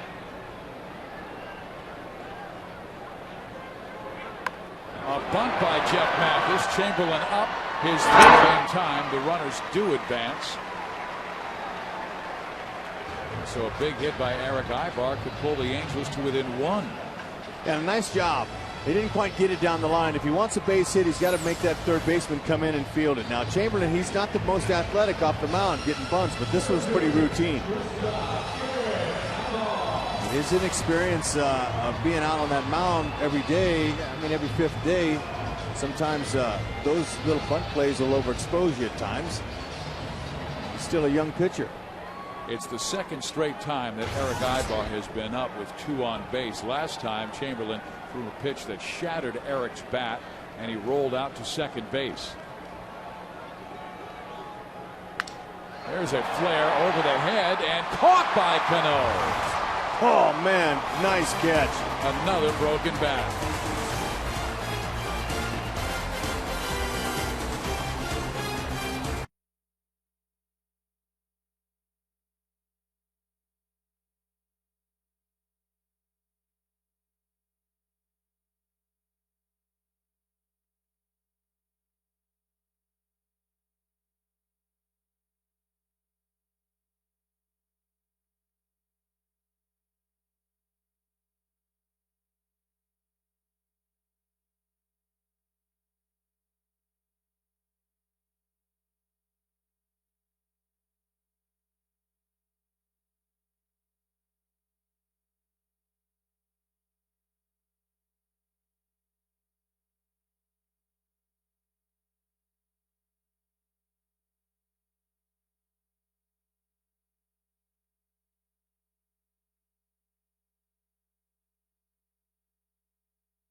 Right, just a game of inches, they call it. If that falls over his head, 2 runs likely will score. Cano, he makes that nice catch there. More savings and more doing is Home Depot. Go ahead and make that play, Cano. Hey, it's the little things sometimes that help you win ball games, and that was a good one. Joe Saunders trying to keep the Angels close, now must go through the teeth of the Yankees' power. Teixeira, Alex Rodriguez, and Nick Swisher. First pitch, strike 1. And Saunders, even though he's 2-1 in his last 5 starts, he has allowed the most home runs in the American League in that time with 10. And these guys really have tremendous power. A breaking ball that misses 1-1. Mark hit 13 when he was acquired by the Angels last year in 2 months. Right before that trade deadline, the Angels dealt Casey Kochman and a minor league pitcher to Atlanta for Teixeira, and he immediately looked like the Angels' best hitter. And again, he was remarkable in the last 2 months, batting .358 with 13 home runs and 43 RBIs in 54 games. Signed a huge deal with the Yankees in the offseason. Ground ball. Higgins can't handle it. Ibar makes the baseball and throws to first base. What a play! There you go, one strong arm to another. Sean Figgins, he did all he could to get to that ball. He slowed it down enough for Ibar to get it. Both those guys possess a strong throwing arm, and it was Ibar who didn't give up on it. Nice play. You don't give up on anything. Bare hands it, taps his glove, gets his feet there, and hoses him out, and Joe Saunders loves that. That's right. He says, I'll take it. 5-6-3. Not your everyday 5-6-3. And here is Alex Rodriguez, who is 1 for 2 with a double, an RBI, and strikeout. Good, get me over curve. That's a nice pitch. You might just do it again. the air, center field, and deep. Matthews back at the wall. Gone! Home run, A-Rod, number 15. Yeah, it wasn't a big slow curve, but it was a slider down, and that ball was down low. That was a good job of hitting there. No mistake by Saunders. A lot of guys just roll that ball over to the infielder. But that ball is hit by a pro. 19th home run now, given up to a right-handed batter by Saunders. Watch this replay. Watch where this ball is, folks. This is some kind of professional hitting here. Look at that. He even reached down a little bit. He reached down low and picked that ball up and drove it straight away. That's just all about strength. Saunders has allowed the most home runs in the American League with 21. And A-Rod, that was 568. Puts him within 1 of 10th place. And Rafael Palmeiro, his former teammate with the Rangers. Ground ball short. Ibar surrounds it. 2 outs. I mean, that's one of those, I hate to say this, but you just tip your cap. He makes a good pitch, and a great player hits it out. Yeah, but Saunders is tired of tipping his cap. He's been doing it. I didn't say that. Too much regularity. But still, you're right. I mean, there are times. They make a great pitch. Yeah. So, you just turn the page on that. Luckily, it was just a solo shot. Nobody was on base. 5-1 New York. Robinson Cano swings and drives it left center field. A long run for Gary. And this one's up against the wall. So 2 extra base hits in the 5th inning. 1 a home run by Alex. And now a double by Cano. Now, that was a good job of waiting. He waited on it. The pitch was elevated a little, but to hit a breaking ball off a left-handed pitcher from a left-handed batter, you got to wait an extra click or two and then throw the hands, and he did. Junior had him played a shade to pull. That's the reason he couldn't get to that before it dropped.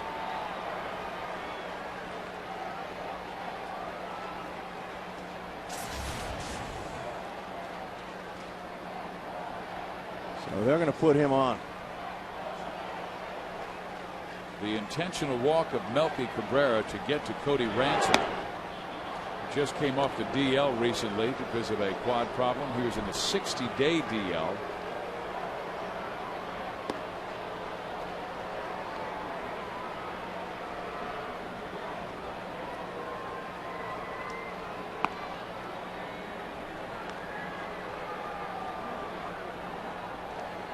This has always been a good rivalry. This series goes the Angels' way from 1995. We talked about that in the open. And it's been such a good rivalry that not only a great respect shown by Mike Scioscia against the Yankees and the Yankees for Mike's ball club, but a respect for the fans. As a matter of fact, a friend of mine, Craig Campbell, called me today, who's a fireman in Orange County, and he said they've got a big bet between the Orange County Fire Department Engine 58 against the New York Fire Department Engine 58. And those are the guys that they call their facility the Fire Factory, but they bet a New York cheesecake versus a California strawberry pie. That's the gamble between New York and Southern California. And we're hoping for the California strawberry pie staying in this area, and that you guys at Engine 58 in the Orange County Fire Department will be eating New York cheesecake for a series victory. Pitching's got to keep that ball down so they can keep that mighty offense down a little bit here. Saunders is having a tough time. Angels have Jason Bolger up in the pen because Joe's now thrown 102 pitches. This likely will be it because he threw so many in that first inning and second inning. He threw 58 pitches in the first 2 innings.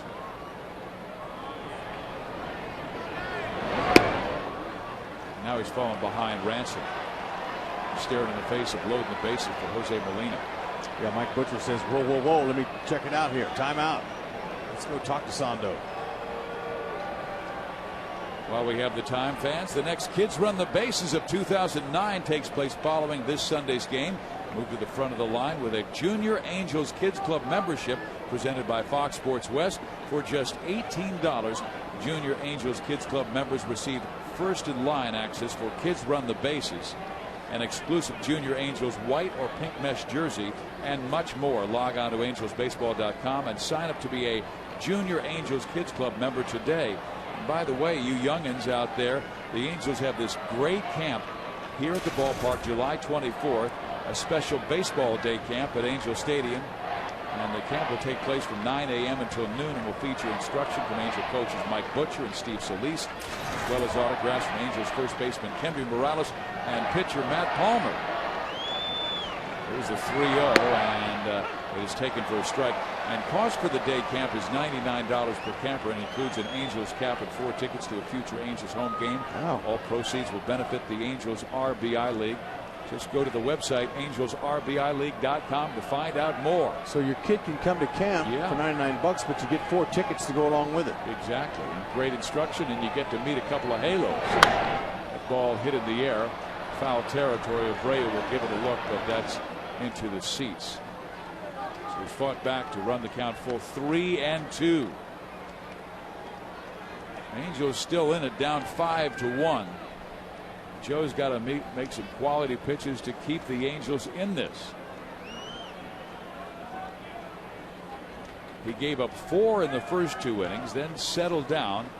Then Alex Rodriguez belted a home run here in the 5th. But double the intentional walk.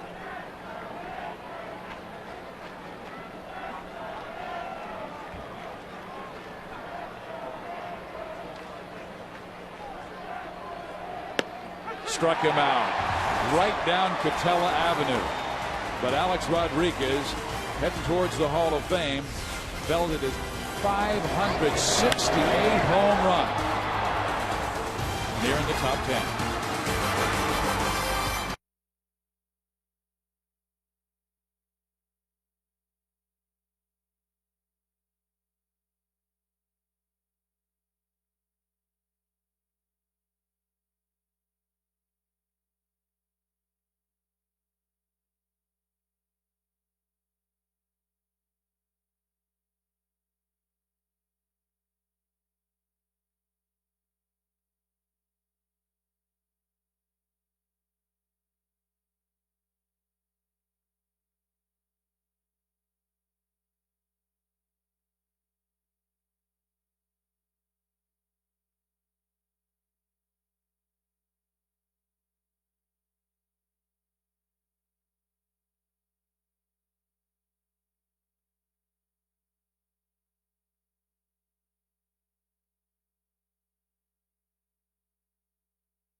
Lead over the Angels.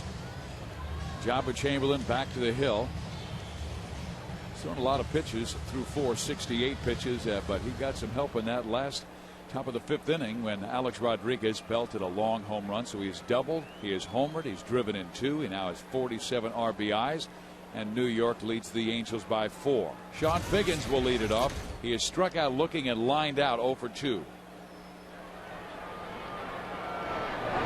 Sean came in leading the American League in run score with 63. Dustin Pedroia, Brian Roberts, and Marco Scutaro are next at 62. But that's the category you want to lead in if you're a leadoff batter. On base percentage, runs scored. Those are 2 big numbers. Sean Figgins is having a career year. In steal bases, he's 4th in the league. Sean checks his swing. They appeal. He did not go. The count is 1-2. There's been a lot of talk in New York about Chamberlain. Should he be a starter or should he be a setup guy for Mariano Rivera? And it mainly comes out when he has bad starts like he did in his last outing. But then you see his stuff, and he does have a selection of pitches that a starter can go to and win with.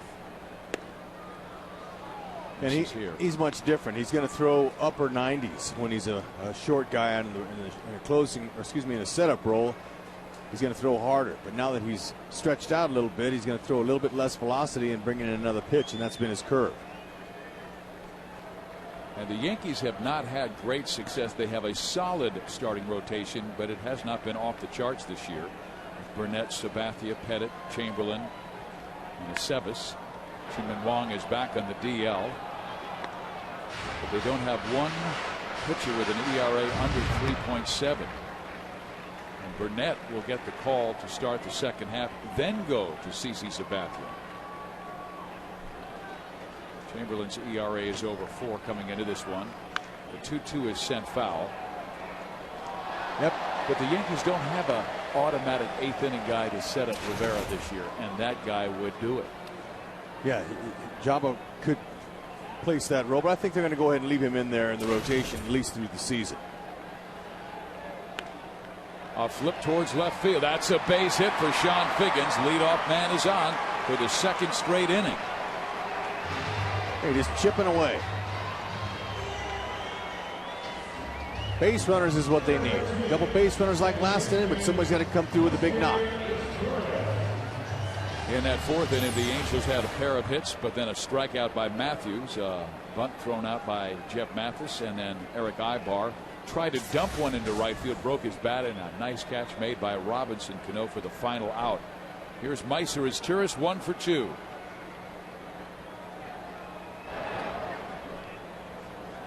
The Angels have 6 hits, all of them singles. The Yankees have 9 hits and 4 of them extra base hits, 3 doubles and a home run.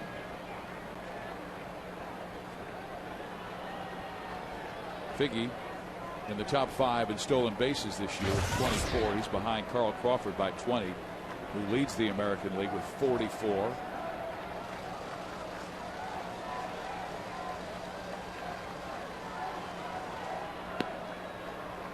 One and 0. It's exciting when Soje has his number 1 and 2 guys, and also Ibar down at the 9th spot. Then you can really see the action figures go to work. These guys are spray type hitters. You saw how Figgins served out that last single out there, just kind of laid it out there, and then they let their legs take care of the rest of it. They go first to third on singles more than anybody in baseball. 1 and 1. It's an exciting brand they play. Dino Evil, third base coach, says he'd like to have an ice bag on his arm from sending runners around third. Do you think the Angels will be more inclined to run, to hit and run, to steal with Hunter and Vlad out? I would think so. We're going to see more of the small ball come in, doing some of the little things that they did before the home run barrage started in the month of June. Yeah, the Angels did put the power together in that month of June, and recently winning 17 of the last 25. Power has been a big reason why.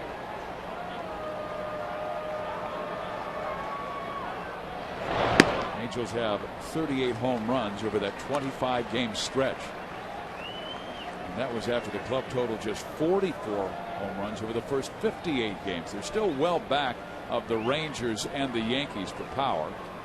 I mean, the Angels with 82 home runs, New York with 126 and 127 with A-Rods, and I think did Texas go deep twice tonight, you said? So far. Laylock hit one, and then so did Michael Young. So that gives them 2 more than the Yanks.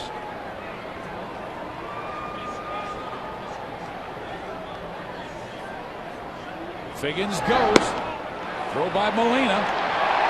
Safe. A steal for Sean, number 25. Ooh-wee, got in there good, but man, watch those feet get tangled up in them bases there. Be careful. Figgy, he overslid that.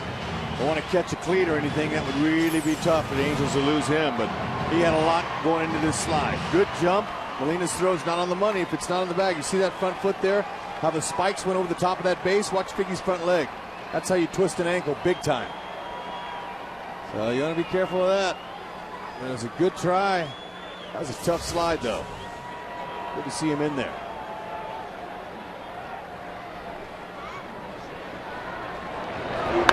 Meiser took a mighty rip, but pops it up. Molina has a chance. Oh, man, and no advance on the swing by Meiser as Turris, 1 out. tough, unproductive out there. Saturday afternoons were made for baseball, and tomorrow Fox brings you the national game of the week as Mark Teixeira returns to Anaheim as he leads the Yankees against Sean Figgins and the Angels. Fox Saturday Baseball tomorrow at 1 only on Fox. Steve Physiak, Rex Hudler with you at the Big Egg. Great crowd on hand, a sellout. All three will be well attended. Tomorrow is an afternoon game, and the same on Sunday. And then the Angels have the All-Star break and take up with Oakland and Kansas City after the break. Here's Bobby Abreu. Twice he struck the ball well, but twice he's flied out to left and to right center. To left center, I should say. That was on that drive to Melky Cabrera. Caught it at the wall. Either way, he's been all over the ball tonight.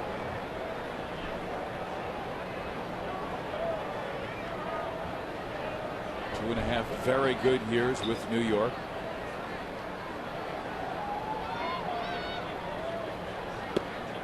Ball gets away. Figgins didn't read it. May have been able to be safe at third base, but didn't want to take the chance. Yeah, but unless you're ready to advance when that ball crosses the plate, and a ball like that only gets away about 10 feet, there's no way you can do it. It's already in scoring position. There's no need to run into an extra out, especially down by 4.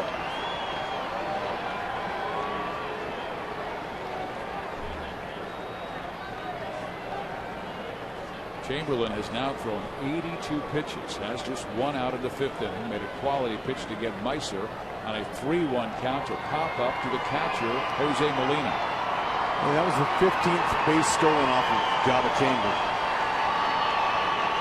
I think he did got over there in scoring position.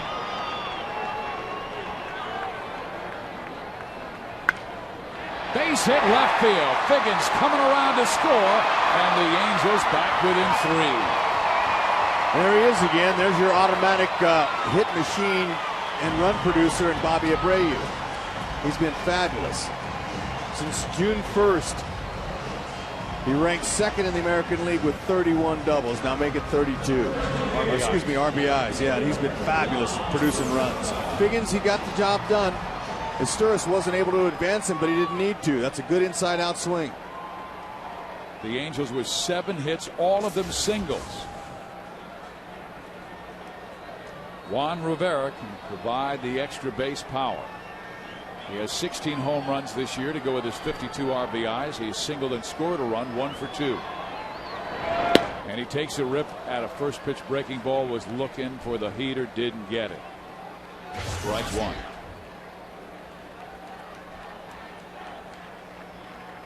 He struck out Juan on a great breaking ball last time up.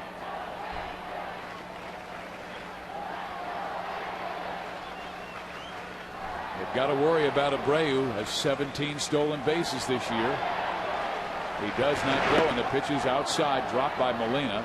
He stares at Abreu, and Bobby goes back to the bag.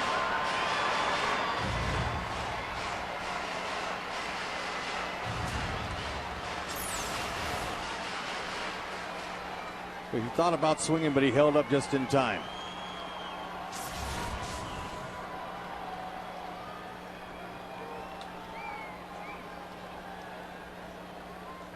They've got Juan played the pull on the infield, pretty much straight up in the outfield. Boston won tonight, 1-0 over Kansas City. John Lester with another gem, won his 8th ball game. So the Yankees need to win to stay tied with the Red Sox for first place in the American League East. The Yankees have outplayed him to pull even. Another breaking ball, and it is 1-2. Okay, he's definitely having some success with the off-speed pitches to Juan, so he'll probably keep him up. Now that's a rare changeup there. Looked like he changed speeds, and he didn't throw that changeup too often.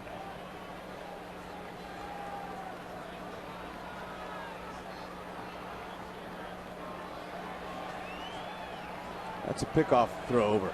That's sign. Bobby read it quickly.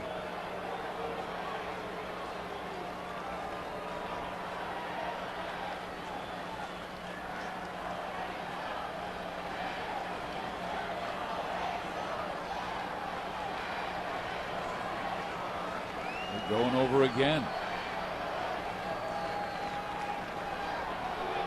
Those signs are like Chamberlain has that great a move. No, he doesn't. He's just going over there.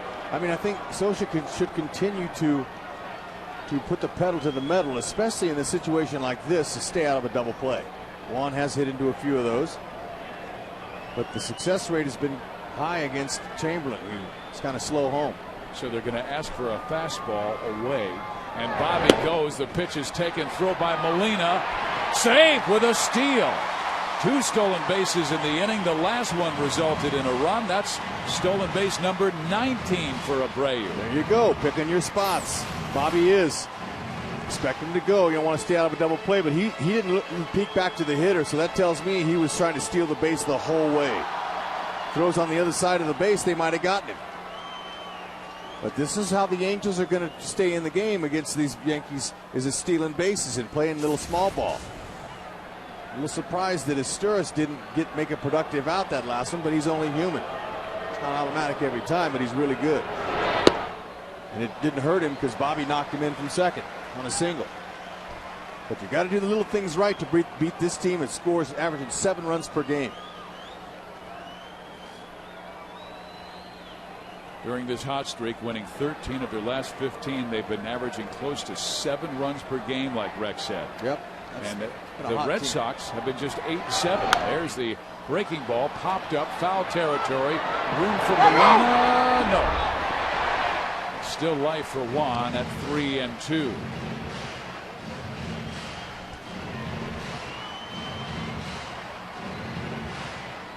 Oh man, I'll tell you, Juan Rivera was talking to that one. He was saying, all right, get out, give me another chance. And there was almost a handful of Molina in that dugout suite.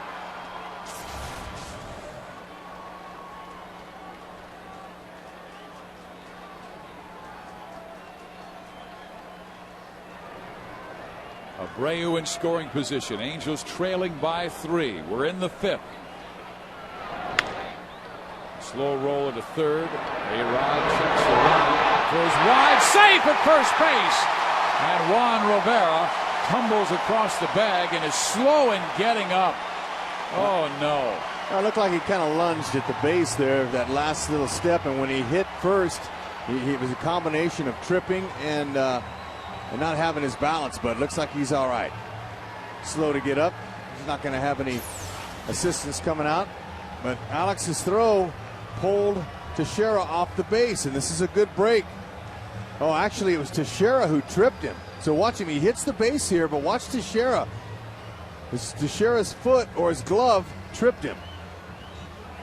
So he kind of went down, but that's going to be an error on Alex Rodriguez. His 7th error. Excuse me, his 5th. Mike Sosha and Rick Smith, Angels manager and trainer, started out and got all the way to the foul line. And as soon as they saw that he was all right, they turned around. They didn't want to go out there and find any more bad news because Hunter and Vlad Guerrero placed in the DL. And we found out today the result's not good. They'll be out 3 to 4 weeks. Here is Henry Morales with a chance to swing and tie this game with one big fly. He drives this to center, and that ball struck well. And that's the way back, and that's out of here. A home run that ties the game by Henry Morales. Wow, I'll say that's way up on the batter's eye. Tie game, 3-run homer just in time as the Angels are looking for a little bit of long ball. They get it again from Henry Morales, he says, bam, bam, on his 15th home run this year. Did you see how far that ball went? Yes, I did, partner. Look, they don't too many of them land up there in that batter's eye. But the minute he swung, I put my hands up like that guy right there because that's a beauty. That's what it's going to take to keep them in the game now. Good pitching the rest of the way out. Angels at one time down 4-0 and 5-1 have crawled back to tie the game. That's right, Morales. There's a good level swing. He knew that. That was a no-doubter. He's got tremendous power.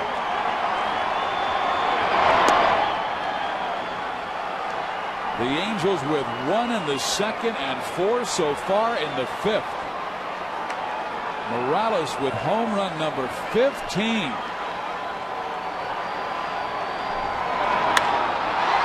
Mike Napoli with a bolt to left center. That will roll to the wall, and Napoli's at second base.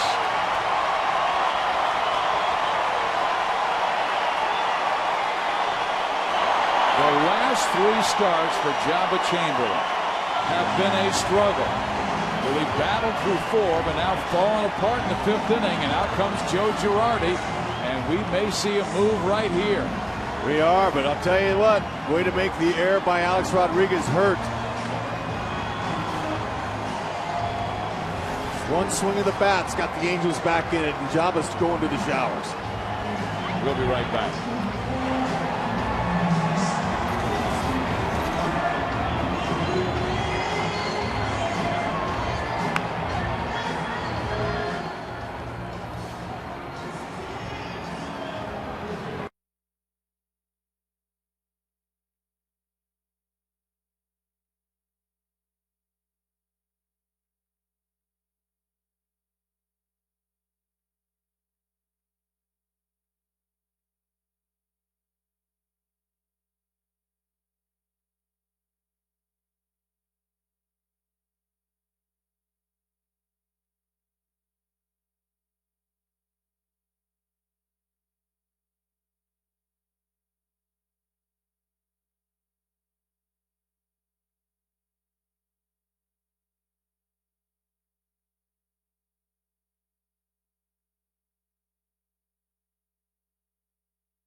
California Ford dealers and the new Ford Advantage plan. And by Jack in the Box. Get the big deal today for just $2.99 plus tax. Choose a chicken sandwich or cheeseburger with 2 tacos and a 20-ounce drink for a limited time only at Jack in the Box.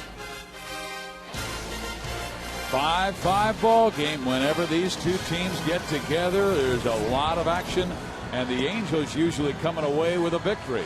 Well, it's time for our In-N-Out Burger. Who's in, who's out? Well, Jabba Chamberlain, the starting pitcher for New York, is out. And right now his line shows 5 runs in not even 5 innings. And the guy at second base, Mike Napoli, belongs to him. Coming out of the bullpen is the guy just called up today, Mark Melanson, from the minor leagues. He goes 6'2", 215. He's from Wheat Ridge, Colorado, and he played his college baseball at the University of Arizona. Mark Melanson. Mark's going to have a fastball, 2-seamer and a 4-seamer. Big curveball. That's his main pitch. This is curve. 5th career game. He's young. Angels want to greet him warmly here with the runner at second base and 1 out. Angels have tied it up with that big 3-run homer. Mark Melanson is going to be on the gun. Now, whose bullpen's going to be better tonight? That's where it comes down to. New game. Saunders is off the hook. And Junior's got a chance for a second hit in RBI. His first base hit was number 1,000 in his career. He has Mike Napoli in scoring position. The Angels have never led in the ball game. Joe Saunders went 5 and gave up 5 and knocked out of the ball game, or likely will be out of the ball game because he threw over 100 pitches through 5.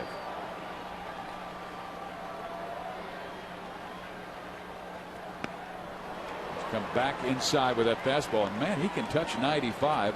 Melanson set the Arizona school single season and career saves record. Also set a freshman team record with 29 appearances in 2004. Yeah, he's got some good hair on that fastball. That's his 4-seamer. It's straight. I saw him in his warm-up pitches throwing some 2-seamers and a big curve. So when you're a guy with a power fastball like he is and a curveball, that's all you really need. Junior down 0-2.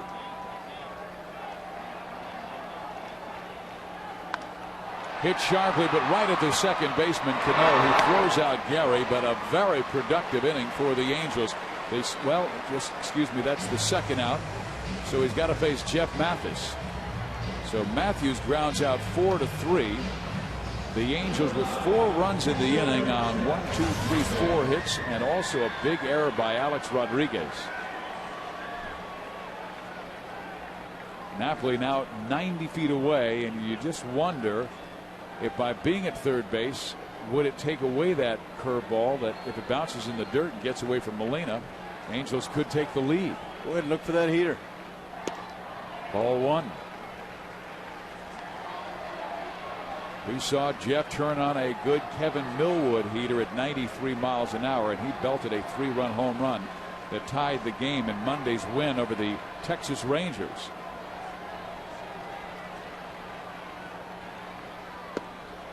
Inside, so it's 2-0, and now Jeff can really sit dead red.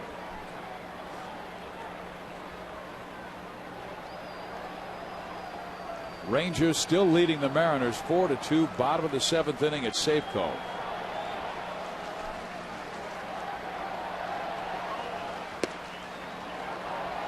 He did go, and it's 2-1.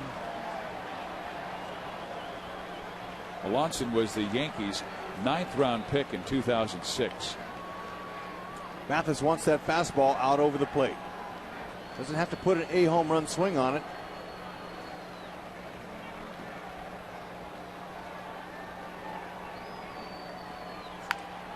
He just rolls that one to third. A-Rod has it. Throws in time. Inning over. Kendry Morales, though, goes deep with a big fly. A 3-run smash that ties the game. Look how far this one goes to center field, fans. Oh, Pilot to Bombardier open up. That's a long ways.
Back to the Coors Light 6th inning. Now it's time for the Coors Light freeze cam. Oh man, look at that ball. That ball was down low. That's hit by a real pro. As he lifted that for his 15th home run, did Alex Rodriguez off of Joe Saunders, making 19 right-handed batters that Saunders has given up home runs to. That freeze cam is brought to you by Frost Brewed Coors Light. Oh yes, it's better when it's cold. Chill you want to try it. You always throw that little edge in at the end. Hey, Jason Bulger comes out of the pen. We got to take care of the people who take care of us. It's beautiful. Bulge, let's go, Bulger. Come on now. Go ahead and work that good hard fastball. Let's see what you got. Now this is a pretty meaningful game. He's got a good hard heater, changeup, and a curveball. But his changeup is a new pitch that he's been working on with Mike Butcher, and it's giving the hitters a different look. Good power fastball. Jose Molina, the batter, and Jose is singled and flied out to deep right center field where Bobby Abreu had to make a fine running catch. New York with 3 in the first, 1 in the second, 1 in the 5th. The Angels with 1 in the second and 4 in the 5th. Now a 2-0 count. Jason's really been controlling the count recently, and the Angels bullpen has been a huge reason why they've been successful since June 12th, winning 17 of their last 25. The Pens ERA in that span is 3.00. A strike in there. 2-1 count, excuse me. They've been doing a good job keeping steady, throwing strikes, getting ahead of hitters. And they've got the ability to finish guys, too. We've got some good hard throwers in Socia's pen. Popped up foul, out of play. So Jason fights back to even the count at 2 balls and 2 strikes. It seems like Bulger has added the changeup. Jepson has added the slider or cutter, and both have been very important to their recent success. That's right. You know what? And they already have 2 good pitches, 2+ pitches to offer, but sometimes you need a little bit more, especially when they've been getting on one of your 2 best pitches. Offense has been hitting those pitches. Breaking ball in there, strike 3, and Bulger strikes out Jose Molina. In the open, Rex, we're talking about the Angels' success against the New York Yankees since 1995, 82-68. Joe Torre took over in 96, and the Angels have a best record of any American League team. That's How right. about that? So maybe the Angels coming back like that told the Bronx Bombers, okay, here we go again. The Yankees know that no lead is safe even without Torrey Hunter and Big Daddy Vladdy.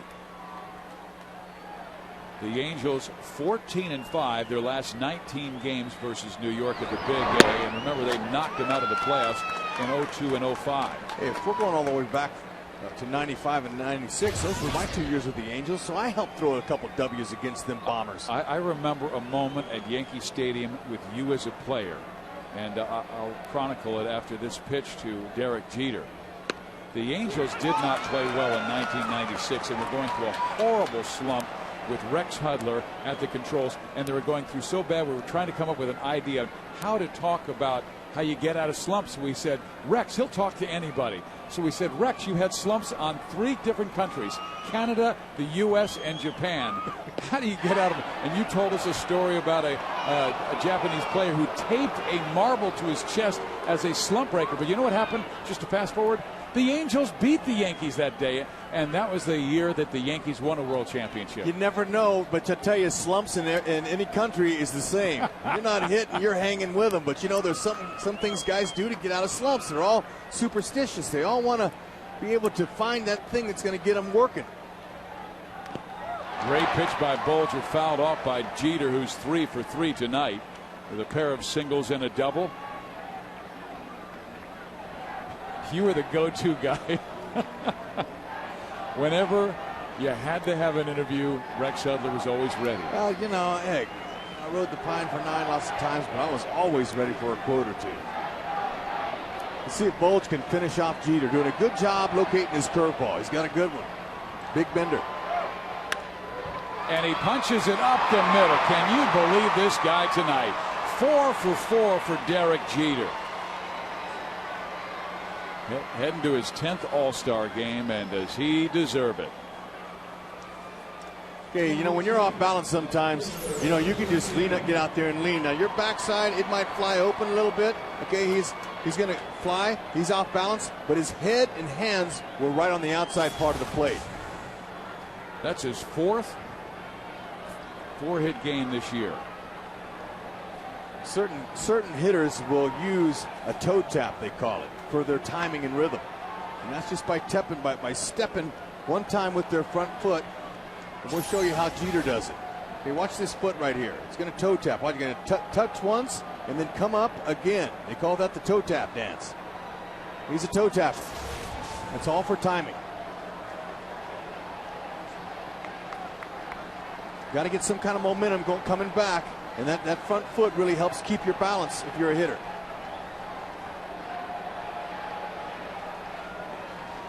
Sammy Sosa was a good toe tapper. He toe tapped a lot when he was going good. And that's just a nice stroke there off balance. Foul.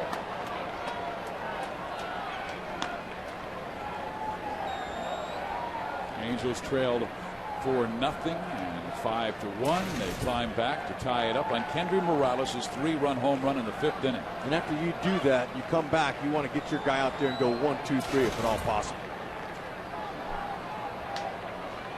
Damon has grounded into 4 double plays this year. Ground ball, second base. 1. Got him! Make it 5. That'll work. 1 pitch, 2 outs. Bolger and Angels keep the momentum.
TNT Rapid Rewind.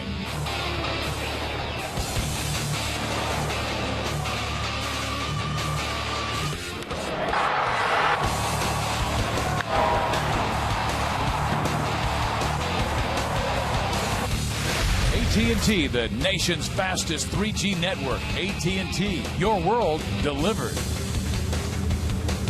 A quick look at what has taken place tonight. Saunders against Chamberlain, but the star of the night has belonged to Kendry Morales with that 3-run home run that tied the game in the bottom of the 5th.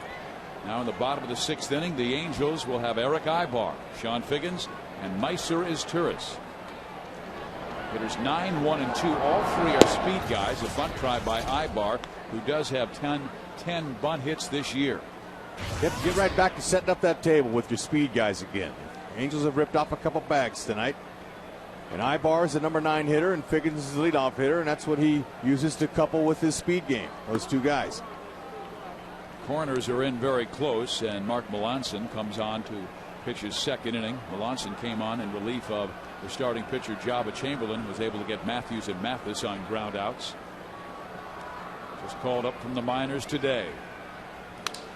Broken bat flare into right field, and that ball will drop. That's the 3rd time that Ibar has broken a bat in 3 at-bats, and this one finally dies a hero. Wow, I'll tell you what, that was buzzsawed in half, and you know, he's smiling, but hey, look, it's that 3rd one's a charm. Now, that 2nd one would have got 2 ribbies in. So, but he'll take that leadoff broken back knock. When you get inside, that buzzsaw comes calling, but he'll take it. Strong enough to get it over Cano's head that time. Nice start. Steve Physiok working with Rex Hudler, who's a very good base runner in his day. What would you do, Rex, when you faced a pitcher you hadn't seen before because of being in the minor leagues as a base runner? I'm going to watch him. I'm going to try to get a one-way lead, see if I can get a throw over. There's his one. Okay, good. He got a little throw. It's a little quick feet there. You want to see what kind of move he's got. You get a one-way lead. They call that the maximum lead you can get back to the base safely without thinking about stealing. So that's a one-way lead. You're not going, but you're trying to get a big lead, make it appear you are. That's how you get the guy's move. Okay, nice high leg kick. Doesn't have a slide step, so it looks like he takes a little bit of time getting that ball home, and that's what runners like to see. Figgins had a base hit his last time up to start the trouble for Jabba Chamberlain in the 5th inning. Stole 2nd base and then scored a run. The Angels had 2 steals in that 4-run 5th. One by Figgins, one by Abreu. Ibar, there's that one-way lead you're talking about, and he dives back in. So the Angels, they're definitely in the minds of the Yankees as far as that running game. Second best base stealing team in American League, behind the Rays of Tampa. Well, he's drawn, what is it, 3 throws now? So he's seen his move. He'd like to pick a big curveball to go, but this kid Melanson looks like he's going with mainly fastballs. Figgins, good fastball hitter and a good hitter throughout his career against New York. Career .320 hitter against the Yanks. Outside. And ball, 1 strike. Here's the third base coach, Dean Weaver, sending the signs to both Figgins and Ibar. Angels could do a hit and run here. Alex Rodriguez, even with the infield grass, so he's in. There's a base hit to right field. That will roll to the corner. Ibar could score. Dino Eagles sending him home. And the Angels will take the lead on a Figgins triple. Oh, he got one right in the wheelhouse. He turned on that fastball from Mark Melanson. And there the track meet. It starts with that base hit by Ibar, and then the track meet continues as Figgins sent him around with no problem. Sean Figgins now with his 6th triple of the year. That puts him in 2nd place in the American League. Look at it. Hits first base, inside corner. Now he knows it. He could tell it's 3 easy. But Swisher had a hard time in right field. He wasn't exactly playing Sean Figgins to pull, so it left an area that said triple all over it off the bat. Now it's Sturris. He's looking to get a sac fly in, maybe a suicide squeeze. Ground ball, they won't do it this time. Melanson takes it. Oh, the ball's low, but just digging it out perfectly is Mark Teixeira. That's why he will likely win a Gold Glove at first base this year. Hey, talk about pressure. See what speed does? He hits him a ball. He looked Figgins back to third base. That's what you do. And then he tried to rush the throw, and he goosed it over there, almost caused another mistake. He had plenty of time. Infield will stay in for Bobby Abreu, who knocked in a run his last time up. Nice save by Teixeira. Figgins, excellent speed at third. The crowd beginning to chant, Bobby, Bobby, former Yank trying to beat New York. In there for a strike. And did you know this is the first time the Yankees have trailed on the road since June 24th, when Joe Girardi was ejected at Atlanta, and that started the 8-game road winning streak. But they haven't even been behind in those games. They are tonight, 6-5. They're playing at Angel Stadium, and they know what goes along with that. Tried to jam Bobby, checks his swing, did not go. Count evens 1-1. And the Yankees get in the Angels' airspace out here. Their airplane starts to how it shakes. It starts shaking a little bit because they know when they land they're going to be in for a battle. So that's the turbulence. But Bobby needs to capitalize here and look for one to send deep. Airborne. Takes a rip, and that'll get it done. Base hit center field. Figgins scores. Angels go in front, 7-5. A lot of broken bat base hits for the Angels. And those bats are dying heroes, especially that one there. That's nice to be able to lay that out there in front of a drawn-in infield. Perfect. He missed with the previous pitch inside. Molina called another one, and Abreu muscled it out there. The Angels got a little mojo working. Well, it's still early and early in the series, but OC Fire Department engine 58. You might be eating cheesecake on Sunday. Well, it's a little bit early for this. You got that right. But still, and no lead is safe here against the Yankees. Hey, kids, on Saturday, July 25th, the Angels are giving away the first ever Rally Monkey Coin Bank to all kids ages 2 through 18 in attendance, courtesy of California Pizza Kitchen. Come out to the Big A on July 25th. Pick up your free Rally Monkey Coin Bank and cheer your Angels on to victory against the Minnesota Twins. Purchase your tickets at angelsbaseball.com today. July 25. That's going to be great. But I'll tell you what could be even better is Juan Rivera facing this young kid who's never faced before, but he loves that fastball out over. Ground ball struck to Alex Rodriguez. They get one, and Teixeira helps him out by getting to Teixeira. Terrific 2 plays in the inning, but the Angels get 2 to take a 7-5 lead.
The 7th inning of play. Time for the U.S. Marine Corps leaders of the game. And it's all about Mark Teixeira, who's been one of the leaders for New York the last 2 months of the season. And he's one of 3 players with 30 or more home runs and 100 or more RBIs in each of the last 5 years. Only Albert Pujols and Alex Rodriguez can say the same.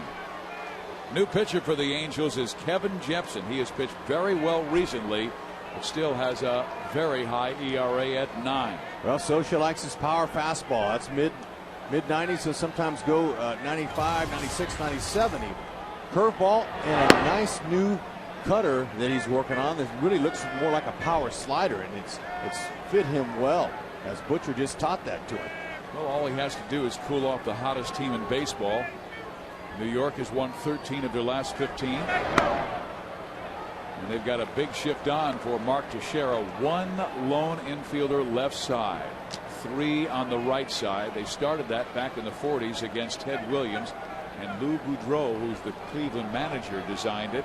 They called it the Boudreau shift, and Williams hit through it or over it. Strike 2 and 1. Jepsen with that power fastball, he can trust that to get through the zone sometimes, even if he makes a mistake, because it's so hard. Now, we haven't seen his curveball or his little cutter inside. Throws it here, and boy, did he get all of that one, but foul down the right field line. A high arcing shot that almost reaches the club level, way deep, but it's a 2-2 count. Yep, pitcher says it's just a long strike. Teixeira tonight has grounded out 3 times. He did reach on a fielder's choice in the first and come around to score on a single by Swisher. It's in the dirt, and the count's full 3-2. It's that little slider right there. Teixeira has a very good eye. He's walked 49 times this year. You might try to challenge him here. Bolger did a great job the inning before getting him all out. Up the middle, base hit for Teixeira. He hit it against the shift. And a lead-off single for Mark Teixeira. Hey, you know, you want to challenge the guy. That's good. Hey, you don't want to put anybody on. Good low strike. Gives up a base hit, but that's all right. No free pass. Hey, it's a bug's life, we understand. This is on a robo camera. And that bug's been hanging out all game long. We can't get it off, so that's part of being a bug's life. He gets a free ticket to the ball game, and then he gets a bug's eye view. Alex Rodriguez has doubled and homered. There's that little slider that's been his new pitch. It's a good one, too.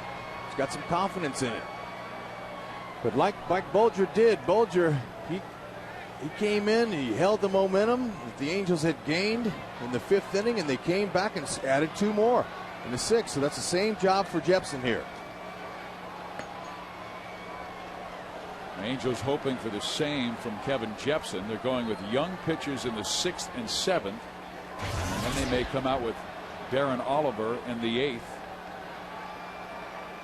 Alex Rodriguez swung at a really good pitch by Joe Saunders and hit it out in his last at bat. Snaps a fastball by him at 90 plus. 98. Look at that little slider there. That little breaking ball down low was all A-Rod. Just threw his hands out there and drove it straight away center for his 15th. He hasn't shown him the big hook that he has. He does have a very good 12-6 curveball. He has shown him the cutter and his fastball. Let it go. Let it go. Jepsen on the U.S. Olympic team last year that played in Beijing. Good time for a statement pitch. How about busting him in? He did. Yeah, you got that kind of fuzz, you can get some attention inside there. And you're not going to get too many solid contacts there. He just was a little bit ahead of it. A-Rod was, because if he was on it, he would have broke his bat. Young Kevin Jepsen going up against one of baseball's very best the last decade.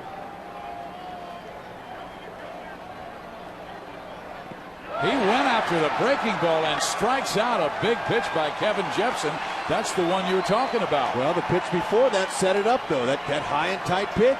It set that breaking ball up away there because it got him thinking, oh, man, that was some fuzz coming in there, man. Watch out, so see. That served its purpose. That's how you pitch inside effectively. He didn't hit him or didn't have to, really cause a stir, but it set up the next pitch to get him out. Outs is all the Angels want right now. Another good hitter with power, Nick Swisher, coming up, singled in 2 runs back in the 1st inning. Since then, he has grounded out twice, 1 for 3. He's grounded into 7 double plays this year. Strike 1.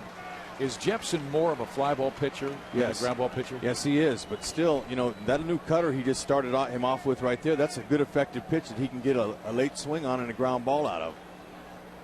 But he's confident.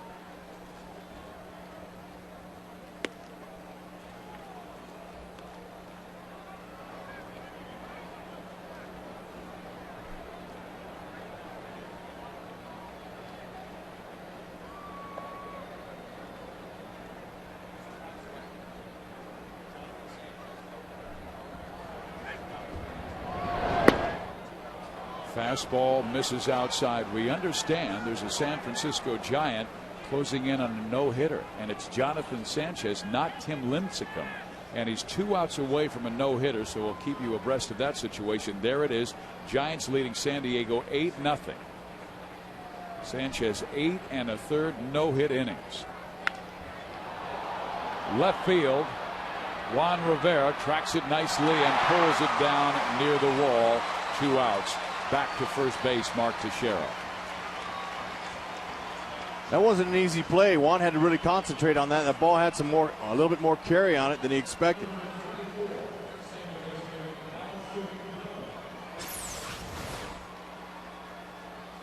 Yeah, that ball's on the inner half.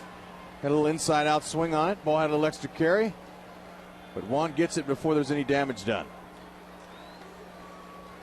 He's played a good left field this year. He's been in there every single night. Occasionally he'll be a DH. Occasionally he'll go to right field. And Bobby's given a day off. There hasn't been a no-hitter thrown yet this year, has there? Nope. He's about ready to have one here. Robinson Cano, meantime, the batter, top of the 7th inning. He is flied out, grounded out, and doubled. Meantime, we've seen plenty of hits. 23 in the ball game. That ball roped to right field for a base hit. Teixeira around second, stops there.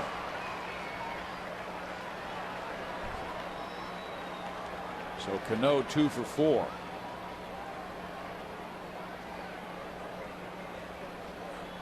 So Jonathan Sanchez now has 2 outs in the 9th inning against the San Diego Padres and leading 8-0.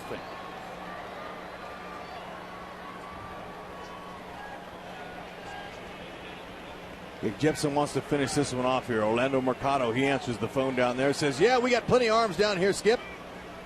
Let me get one up here for you. Butchie's going to come out and get a little bit more time for the relievers to get going. Darren Oliver likely would have been the guy in the 8th inning. Now he'll warm up a little early because they have Melky Cabrera, who will stay and bat from the left side of the plate. This is a switch hitter, very dangerous and very clutch.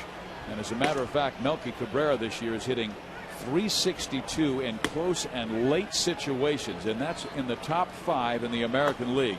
That's any situation 7th inning or later. Well, here's Melky, 7th inning or later, and Jepson knows all about his clutch ability.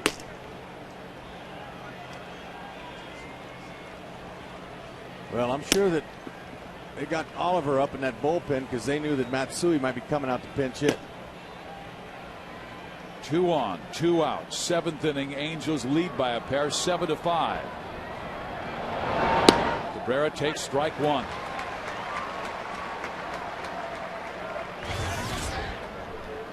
Halos trailed by as many as 4 runs twice in the ball game. The no hitters complete. Jonathan Sanchez has just no hit San Diego. Swing and a miss, and it's 0-2 for Kevin. Jonathan Sanchez, perfect through 7 innings, finished with no walks with 11 strikeouts. Everett Cabrera struck out to end the ball game. So congratulations to Jonathan Sanchez. Tapper foul. That was off Jeff Mathis. How about that? I mean, the San Francisco Giants having a marvelous season. They might have the 2nd best record in the entire National League. They do at 48-38 now. But they're still 6.5 games back of the Los Angeles Dodgers. 7 because the Dodgers won today 12-6, 12-8 over Milwaukee. Old foul. So we have our first no-hitter of the year, and the first since Carlos Zambrano threw a no-hitter last year for the Chicago Cubs. Meantime, at the Big A, a real classic between these 2 rivals. Angels from the West, Yankees from the East. Ooh, nothing wrong with that. Good inside pitch. When you're ahead like that, good. Now let's see if that effectively sets up another breaking pitch to get him out of the inning. Wants to finish off Melky. He's got strikeout potential, does Jepson. That good hard fastball. Ooh, just fouled off again. Good pitch there.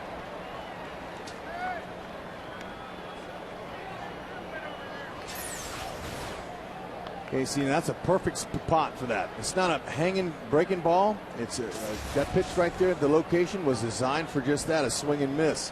You almost got the strikeout. Could try to go upstairs with one here.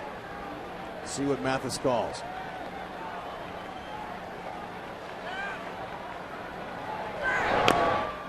What a battle between Kevin Jepson and Melky Cabrera. Tying runs are on. Angels lead 7-5.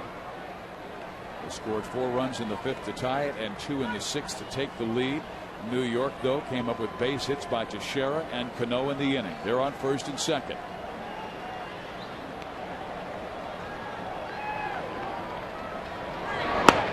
Ooh, there it is. I expected him to come up there. That's tough. Tough pitch to lay off of. It's a little bit away. Matsui, I figured, be on deck. Well, this at bat has allowed Darren Oliver to get completely ready, because it has been quite a long duel between Jepson and Melky. The 2-2. Man, he's fouled off so many pitches. These are good breaking balls. How's he even getting a bat on those things?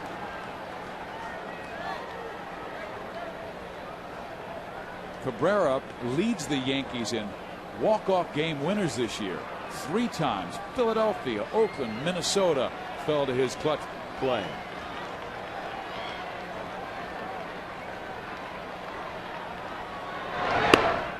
Three and two. What an at bat by Cabrera, but Jepson battling and battling.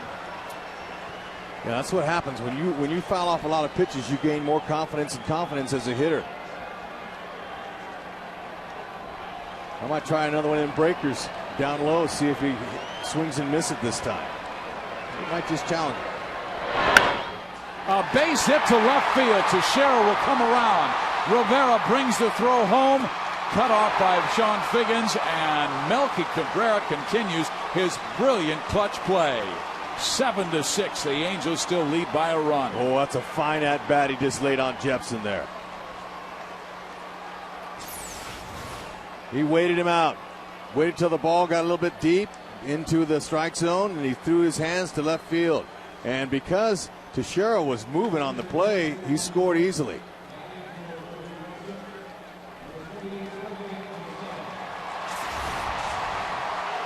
So now they pulled Matsui off, and they're going to go with Jorge Posada. New York's so difficult to calm down. Their offense is outstanding. Second in batting, first in runs, first in total bases, first in RBIs, walks, slugging, and on-base percentage. And Mike Butcher knew it'd be tough to hold them down. So Posada comes out of that dugout to pinch hit here in the 7th inning with runners on first and second, and the Yankees trailing by just a run. Oliver's ready. Okay, Girardi, he saw Oliver up in their bullpen. So he says, all right, maybe I'll pull Matsui off and I'll bring in my pinch hitter, and then we'll see what they do with him, because Posada, he's a .345 hitter from the right-hand side of the box. So Girardi, he pulled a move on Socha there. 1 for 5 with a pinch hit home run is Posada, and he might have got that against the Angels if my memory serves me correctly. In there, strike one. New York took 2 of 3 at Yankee Stadium earlier this year. Angels hosting New York for a 3-game weekend series before the All-Star break. 1-1.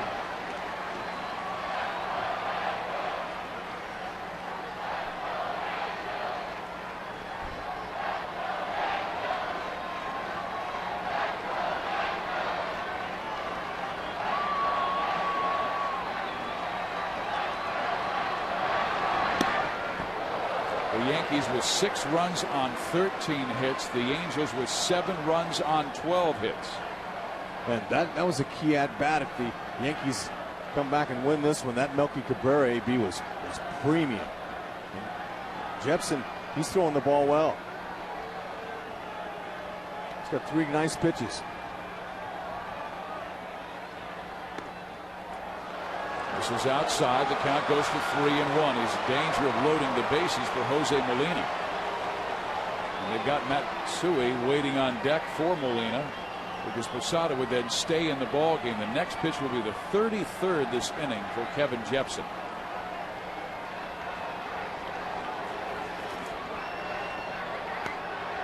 And he misses badly, and I believe Mike Socha will go to the bullpen to have Oliver pitch to Hideki Matsui. We'll wait for the announcement.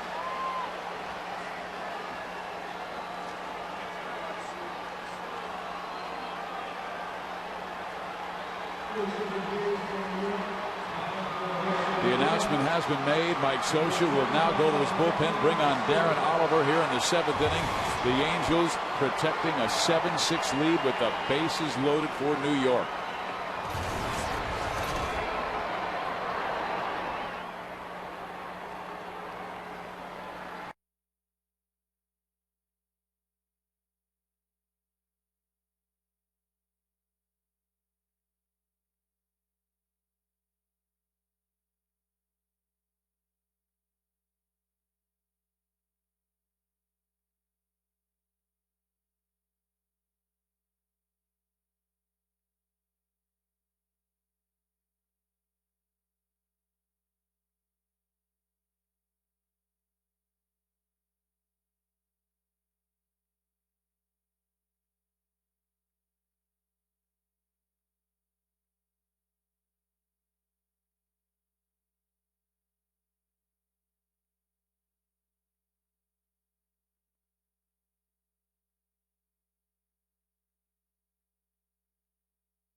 Bases loaded for New York. Angels leading by just a run. Top of the 7th inning. The new pitcher is Darren Oliver, and he will face Hideki Matsui. Oliver, a veteran of so many years, and he loves these moments. His last outing was on July 7th against Texas. Through a third of an inning, got the 1-man out. And now the Angels trying to end a 2-game losing streak and start this series well against New York. Bases loaded. Cano at third, Cabrera second, and Jorge Posada at first. Matsui 4 for 13 with 2 ribbies off the bench as a pinch hitter this year. Batting against left-handers. Even their bench is loaded. I mean, they're bringing Posada and Matsui off the bench. Both all-stars from the past. Matsui is a .239 hitter against lefties with 8 homers. Oliver's going to sweep the breaking ball away from him. Hits it high and deep. Right field. Abreu back at the wall. Bobby there. Makes the catch. Inning over. Woo! He almost caught it. Oh my. Angels got a lead by 1.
Seventh inning, and Kenny Morales is stepping up. Why don't we pursue perfection by Lexus with his perfect swing for his 15th home run? A 3-run shot. What a beauty. Back a screeno. That's what they said in Japan when you hit a home run to center field. That ball was way deep in center field, and Morales, with one swing, was our Lexus pursuing perfection with that 15th homer. Derek Jeter moves from the DH to short, so the pitcher will have to bat if they move around to that. Jorge Posada, meantime, becomes the catcher.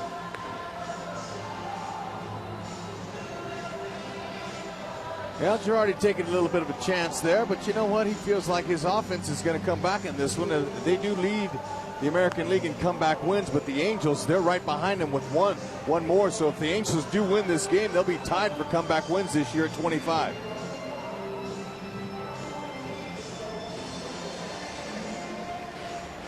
And Mark Melanson stays in the ball game. This guy came up from the minor leagues because New York had used their bullpen a lot in the Minnesota series. They were able to sweep the Twins and tie the Boston Red Sox for first place in the American League East.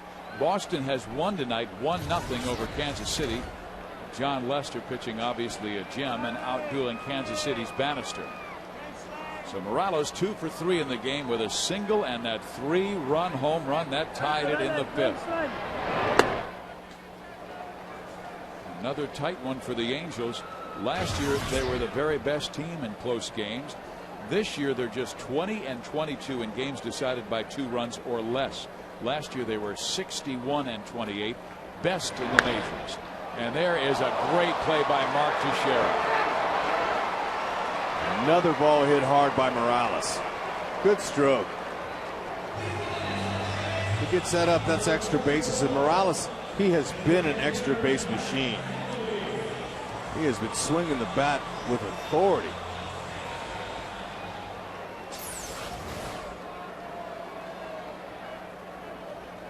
See, he just blistered it. Nice soft hands by Teixeira, though. He'll cradle that one in and take the out himself. He leads. Morales leads the Halos at 23 doubles. He's third on the team with 151 total bases. So Kennery's been worth his weight this year. Well, they're staying with Mark Melanson, and this is his 3rd inning of work. Brian Bruni is warming up in that Yankee bullpen.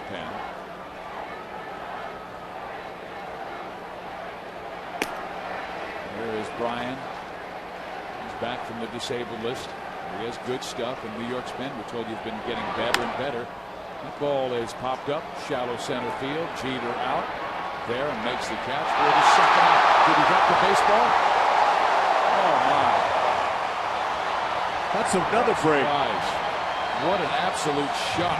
Hey, look, it happens, even the greatest do it, but the Angels will try to take advantage of another miscue by the Yankee defense. First time it was A-Rod who pulled Teixeira off the base.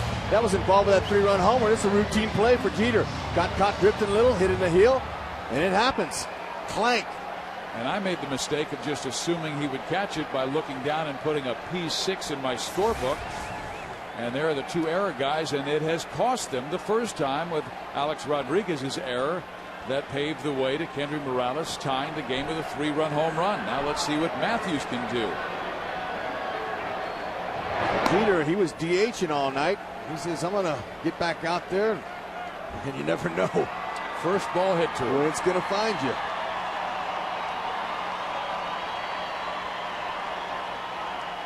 Not quite as bad as that error made by the New York Mets second baseman to end the game, though, at Yankee Stadium, Luis Castillo.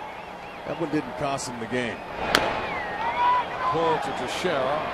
He will allow Napoli to go to second base, and Gary Matthews Jr. is out at first. In the moment that Rex is talking about, Luis Castillo, the Mets second baseman, and this just breaks Matt Lipp's heart, who was a director tonight, and he likes the Angels and the New York Mets as his American National League team.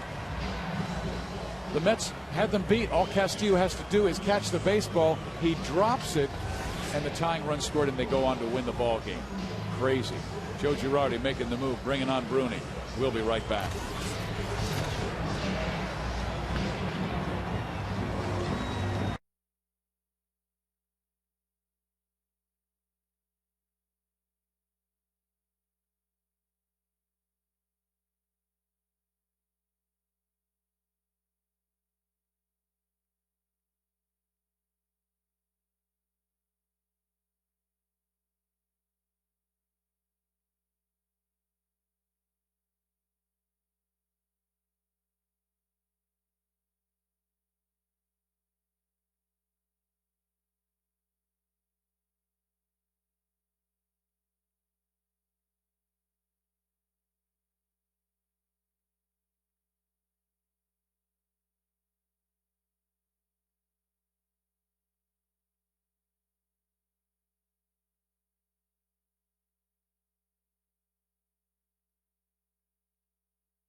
Lost 2 out of 3, but it was a brand new Yankee Stadium. Absolutely gorgeous facility.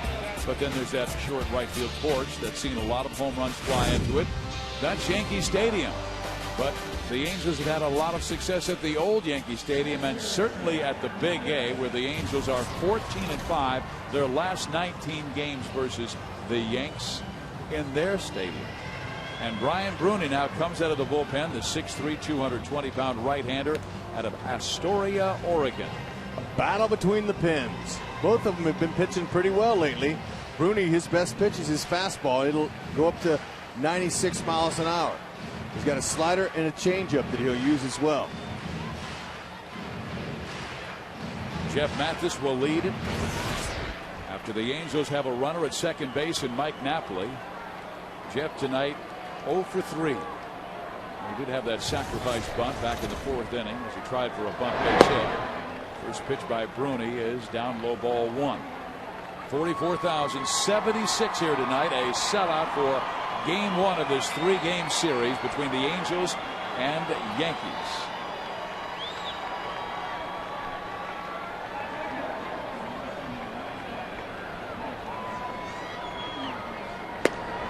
Again, he teases him away. 2-0. He's going to have to come with that fastball, and Jeff can handle that pitch.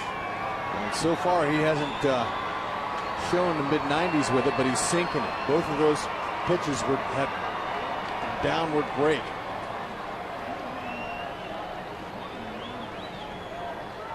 Halos trying to get that 2-run lead back.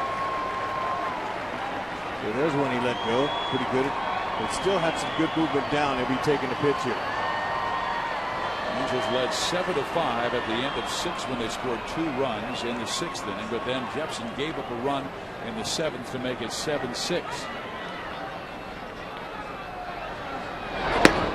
Outside, ball 4, a walk to Jeff Mathis. So he walks a 198 batter to face a 283 batter. And Ibar, he broke a bat in his last time up for his first single of the night, and it died a hero as an RBI came across the plate. He has broken a bat in all 3 of his at-bats.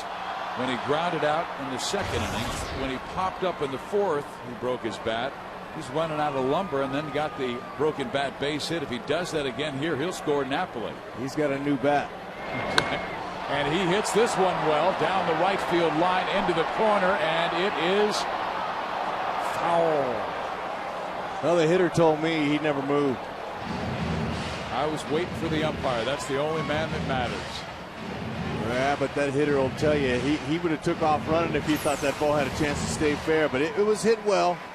Ibar, he's got a little sock, but he knew it was going to hook foul. Now with that new bat he's got, that new Black Beauty, he got a pitch right there. He liked it. Nice easy swing. Lousy single with 2 outs will work though to get that run back. Angels 12 hits, Yankees 13. Good ball game tonight.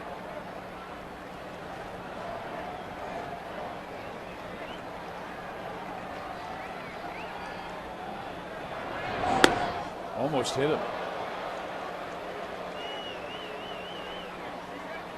Mike Napoli at second base because Jeter dropped a routine pop-up. So they still, Ibar wants to make that air hurt. Angels are a good team, and good teams capitalize on the opponent's mistakes.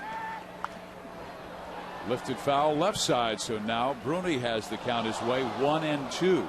The Angels bat .288 with men in scoring position. That's second best in the major leagues, and they're pretty good with 2 out and men in scoring position, batting .279. Mickey Hatcher's hitters are leading the American League in batting at .280, facing a team that's right behind them in the New York Yankees. It will not be easy getting the last 6 outs.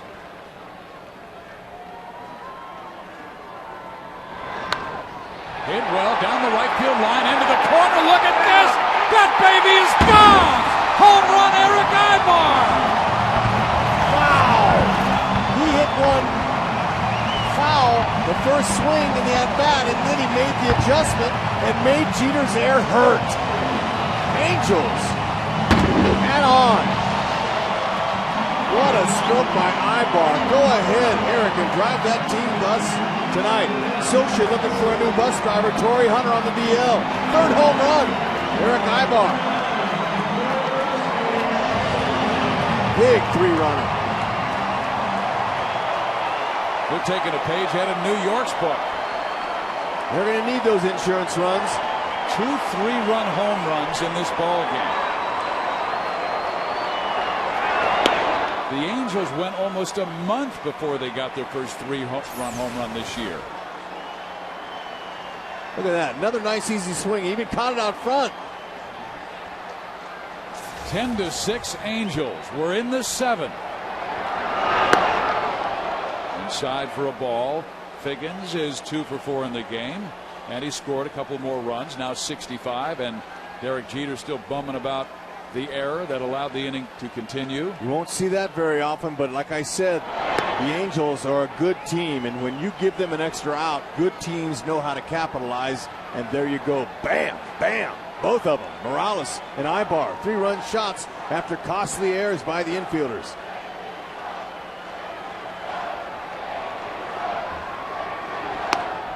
Upstairs 2-2.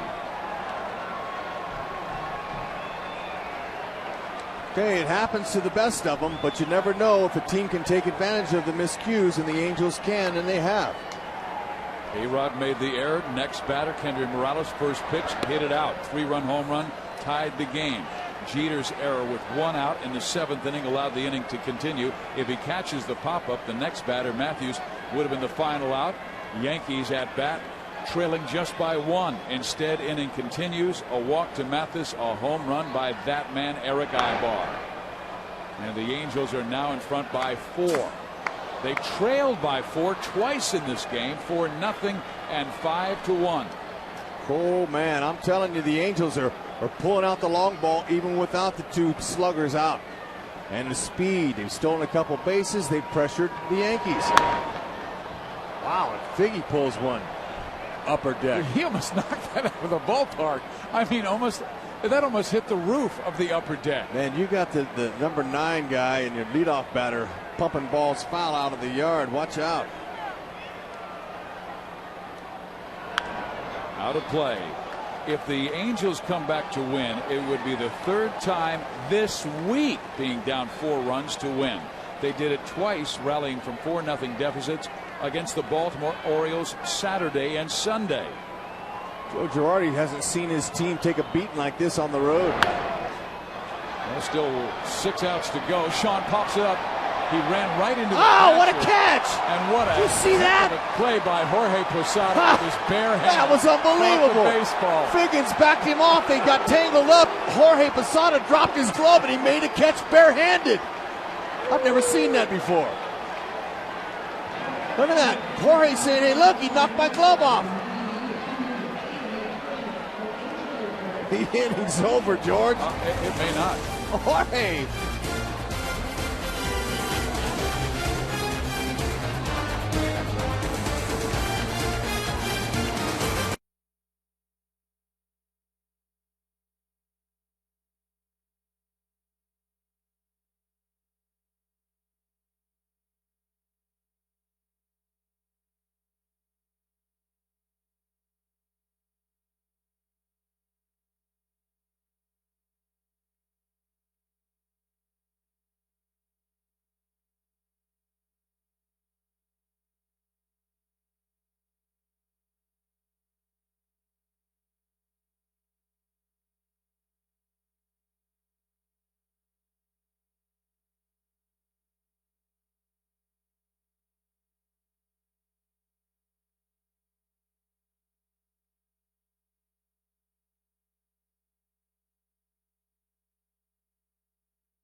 just did that last out. Watch Figgins. He gets off balance. Okay, he's watching now. He loses his balance and runs right into Jorge Posada. Okay, watch Posada's glove. It comes off right there. He did it. Sean didn't do that. He knocked his own glove off, but he makes the catch barehanded. Watch now. Watch Posada. Watch him. He's tangled up there, but it falls off and he makes the catch. Now Posada was arguing with C.B. Buckner saying, now look, that ain't right. Why's a man got to make a play like that without his mitt? Should have been batter's interference with Figgins. He got out of the whatever he could. Yeah, that was funny. Justin Spire comes out of the Angels bullpen to try and keep New York quiet. Still 6 outs to go against the most dangerous offense in the game. New York been piling up runs recently. They've got an 8-game road winning streak. They've won 13 of their last 15. And here's Derek Jeter, who has 2 5-hit games in his career and is 4 for 4 tonight. Okay, Spire's in. Don't change a thing. Justin Spire is in to prevent a fire. He's got a good firm fastball. He's been pitching really well, keeping his ball down. He's got a good little slider. He's also will use a tumbling split finger. How good has he been? Derek Jeter, before his 35th birthday, had more hits than Pete Rose did before his 35th birthday. A ground ball. Figgins has it. He'll take it out of the lights and throws out Derek Jeter. Nice play by Sean Figgins.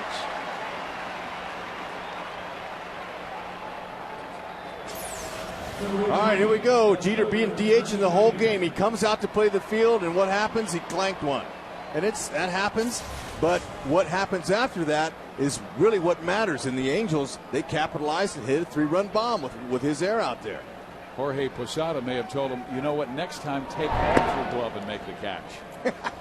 Yeah, not advisable. And then Ibar hits a 3-run home run to give the Angels a 4-run edge. And snuck it right around that 330 sign down low on the right field line. Johnny Damon tonight has walked and singled to drive in a run. He's also popped up and hit into a 4-6-3 double play. The Angels hold on to win. Bolger would get the victory. And after Ibar broke his 3 bats, one of them died a hero and an RBI was attached. He found the Black Beauty that was brand new and he pulls it out and got a 3-run homer with it. I wonder if it was his bat. Swing and a miss. I saw number 2 on the end of his bat. Oh, okay. So it was his. There's your number 2 guy, and Angels looking for somebody to step up in an unlikely source right there, the shortstop. It just homered twice, but that 3rd home run was a 3-run nanny and a beauty. In there, strike 3 called, so Spire gets the first 2 outs of the 8th inning. Hey fans, the Angels will once again be turning the clocks back to the 1980s for a retro night on Tuesday, July 28th.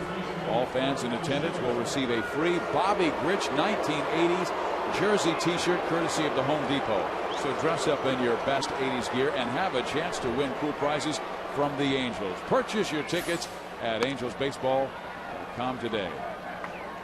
So Teixeira's been welcomed with boos every time up, but he's used to that now.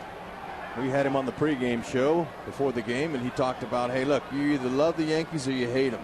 So I'm used to getting booed. Popped him up. Justin Spire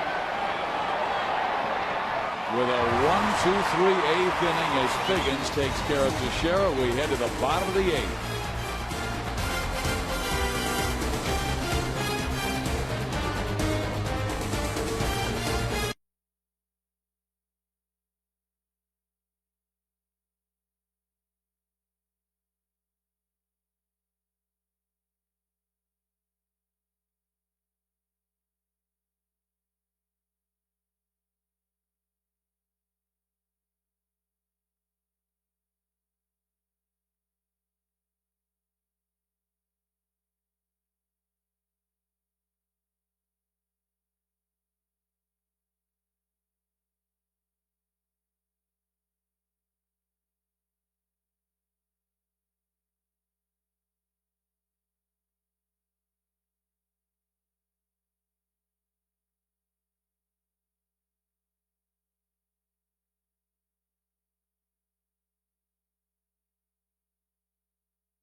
History of the game, dropped a baseball. It led to a big inning. Eric Ibar hit his 3rd home run of the year, and the Angels now lead it 10-6.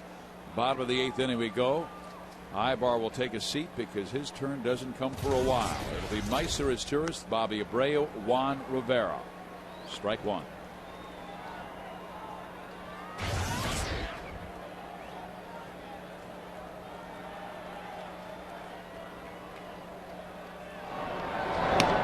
Ryan Bruni stays in the ball game as the relief pitcher. And he gave up that 3-run home run to Eric Ibar. He first walked Jeff Mathis, and then Eric took him down that right field line into the corner. Angels and Yanks go again tomorrow afternoon on Big Fox. It'll be Andy Pettit against Jared Weaver. Oh, that'll be a beauty. Jared Weaver has been the Angels' most dependable pitcher. He's been outstanding with a 9-3 record, a 3.15 earned run average. And his ERA's been in the 2s for a long time. So just a few outings. That's high. Yeah, the battle of the pins has looked good in the Angels' favor.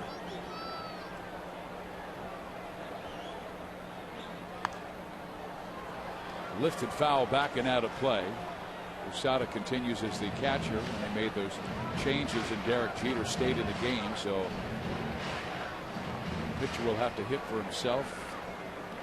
And the spot would be coming up 6th in the top of the 9th inning. The Angels hope they don't have to face the 6th batter. Fouled off. Nope, you'd hope not. I'm sure Fuentes is down there. His heart's starting to pump up a little bit. There is a 4-run lead, but still, you would imagine him to get that 9th inning work anyway. Angels did have yesterday off, and of course they have the All-Star break, 3 days off.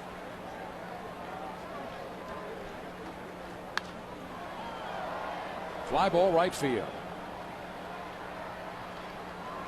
And Nick Swisher is there for the catch, and out number 1 of the bottom of the 8th inning, because there is no tougher team to record the last 3 outs on than the Yankees, because they have such great power on their team. And the Angels will have to face Alex Rodriguez, Nick Swisher, and Robinson Cano to start that 9th inning. Well, what's good is that at least the Angels have 3 more outs on the other side if they need that.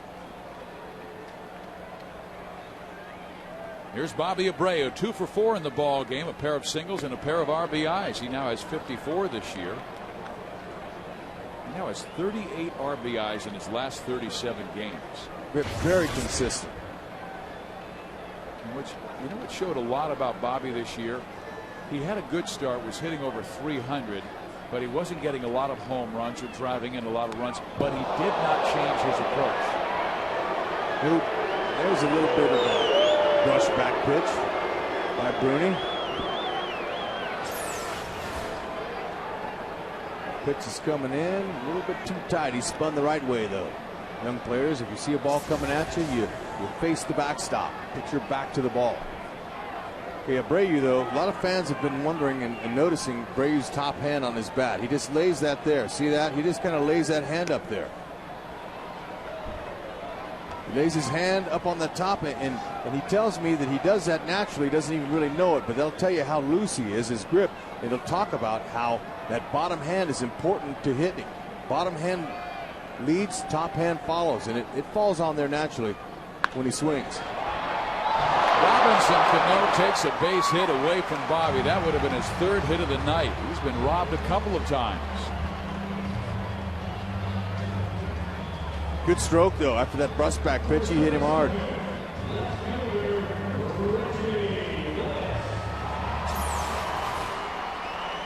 See how that top hand goes right down on the knob. I mean, excuse me, on the top of the bottom hand, but that bottom hand leads. Angels have Reggie Willits on to pinch hit for Juan Rivera. When he throws ball 1, that means Reggie will be in left field and Rivera given an inning off. And you just wonder if Juan kind of, in that tumble he had at first base, if he's 100%.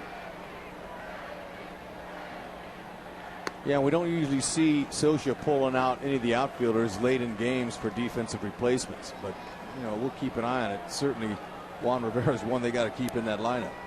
Yeah, they've already lost Torrey Hunter and Vlad Guerrero to the DL. We were told today it could be 3 to 4 weeks for both of those players.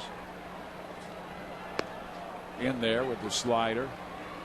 Texas held on to beat Seattle tonight 6-4, that final score. This is the only game still going on. The biggest game of the night was San Francisco beating San Diego 8-0 as Jonathan Sanchez threw the major's first no-hitter of the year.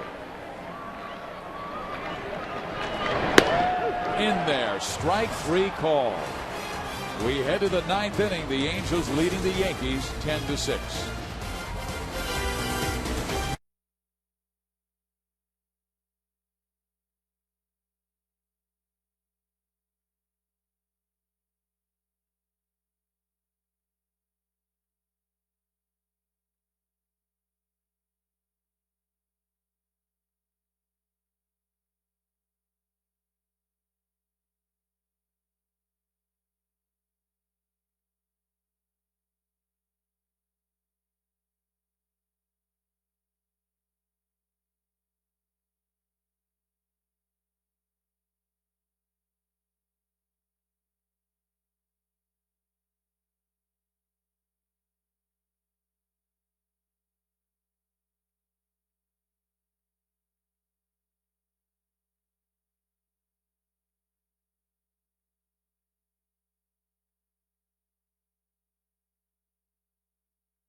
No-hitter in 33 years.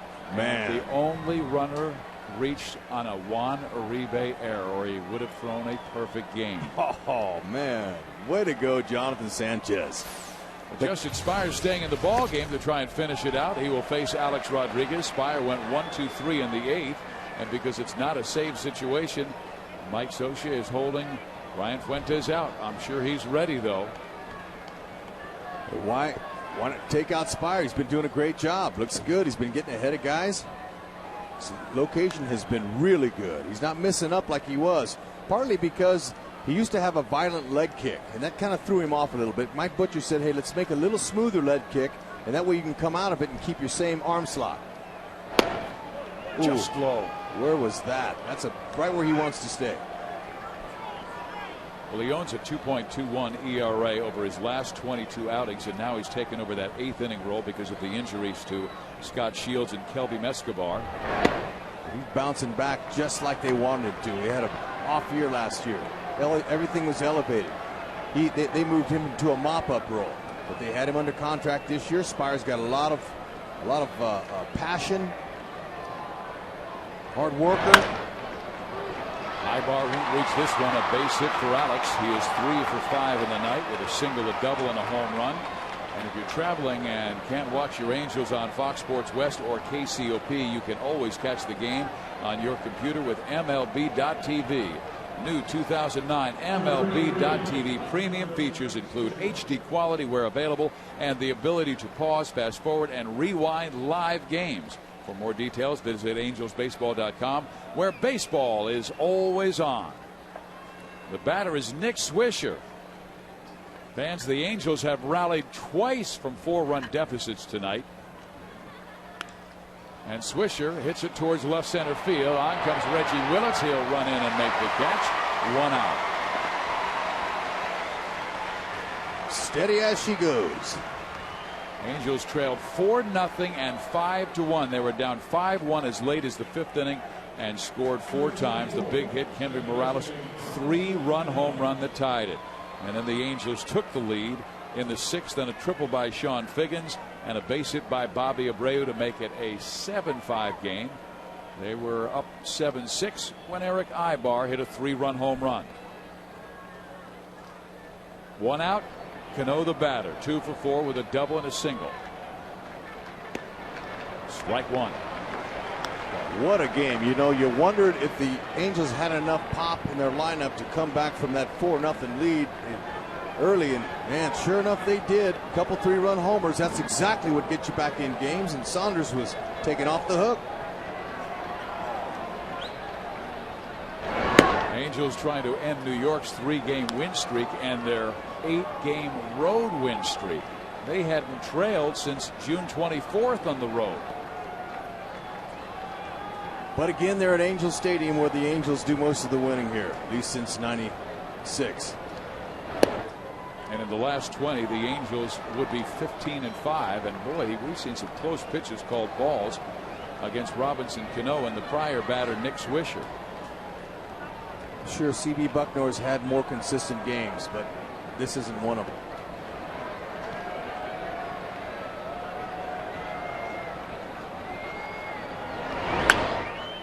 The Angels win. They'll stay within a half game of first place in the West. Texas won tonight, 6-4 over Seattle. But New York would fall a game back of Boston for first in the East because the Red Sox beat Kansas City 1-0. New York right now trailing by 4 in the top of the 9th inning.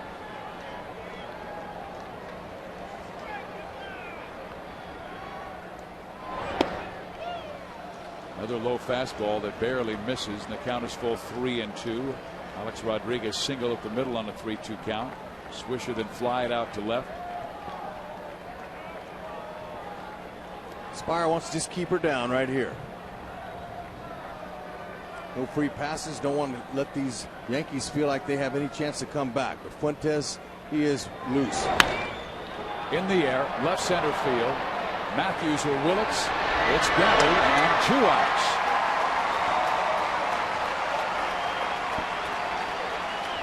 Derek Jeter went 4 for 5 in the ball game, but most remember the big error he made in the 7th inning that led the way to Eric Ibar's 3-run home run.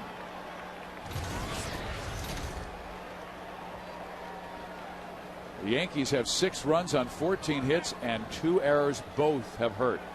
The Angels have been out hit, but they have 10 runs on 13 hits, but they did not make an error. How many games has Jeter helped the Yankees win, and how many has he flubbed like that?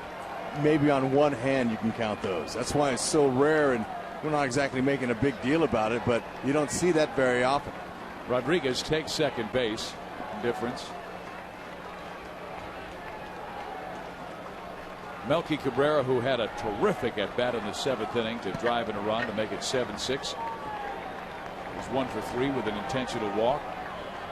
Justin and Jeff want to get together on how they're going to get this guy out.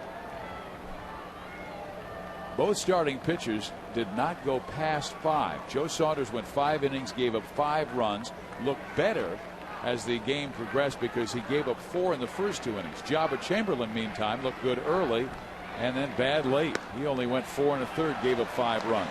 Okay, we got a report on Juan Rivera. He's got a tight left quadricep and a tight right hamstring. So man, get him out of there, man. Just take it easy. He may be DHing tomorrow, if that. I hope he's available to do that because the Angels right now have 6 players on the DL, 4 pitchers, and 2 of their best hitters in Vlad Guerrero and Torrey Hunter. They're 3-4 hitters.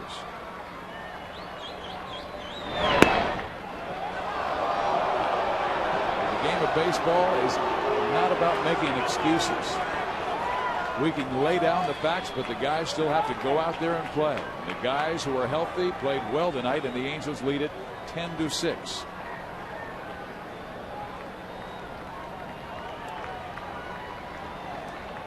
This guy gets on here. We'll see Fuentes. then be a safe situation.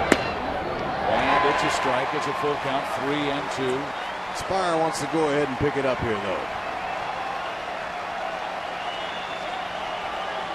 Angel fans on their feet.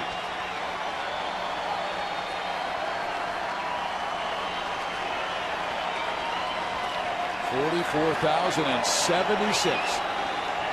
The first of what we expect to be 3 sellouts. Outside, ball 4. So now Mike Scioscia does have the safe situation, and here he comes to get Brian Fuentes. Another quality at bat by Melky Cabrera. We'll be right back.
He's converted his last 11, and he has been terrific since the beginning of June.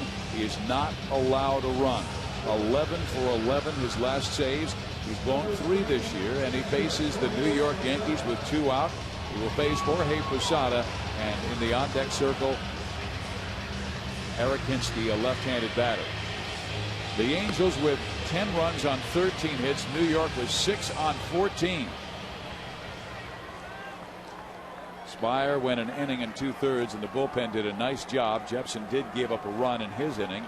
Bolger looks to win the ball game if the Angels can hold on, but they need 1 more out, and this guy is clutch. Jorge Posada. Yeah, you know, he came off the bench to pinch hit, and he did hit that 2-run home run against the Angels May 2nd. I thought that we saw him do that the one time he hit a homer off the bench. Fuentes, meantime, was just named to his 4th All-Star team. Went 3 times with the Colorado Rockies.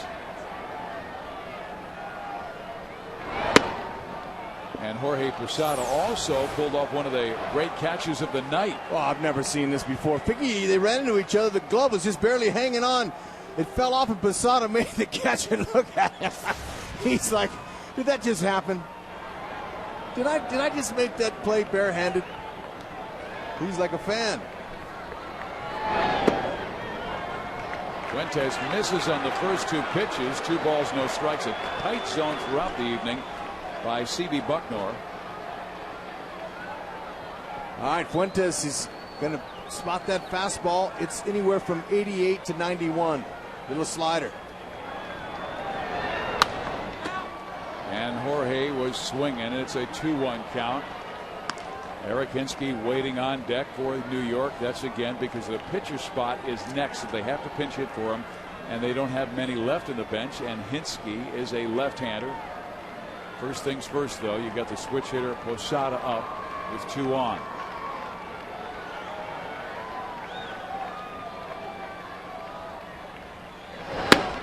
In there, 2-2. Fuentes He goes down to that bullpen every day and he throws off the mound. Mike Butcher says he loves to get in the game and just before games, timing, and he likes to throw every day. Came into spring training this year, didn't get a lot of time, got off to a slow start, but man, he's been nails ever since. And now he has the Yankees down to their final strike.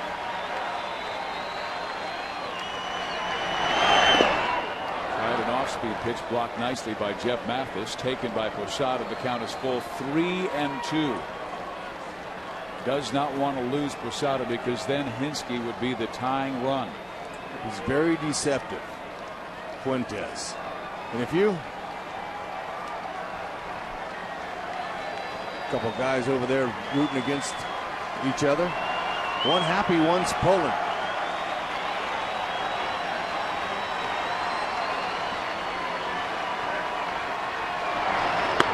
Struck him out. Light up the halo. The Angels win game 1 of this series with the New York Yankees by a final of 10-6. Wow, what a game. Eric Ibar, put a star on your cap and your hands for that bat you threw.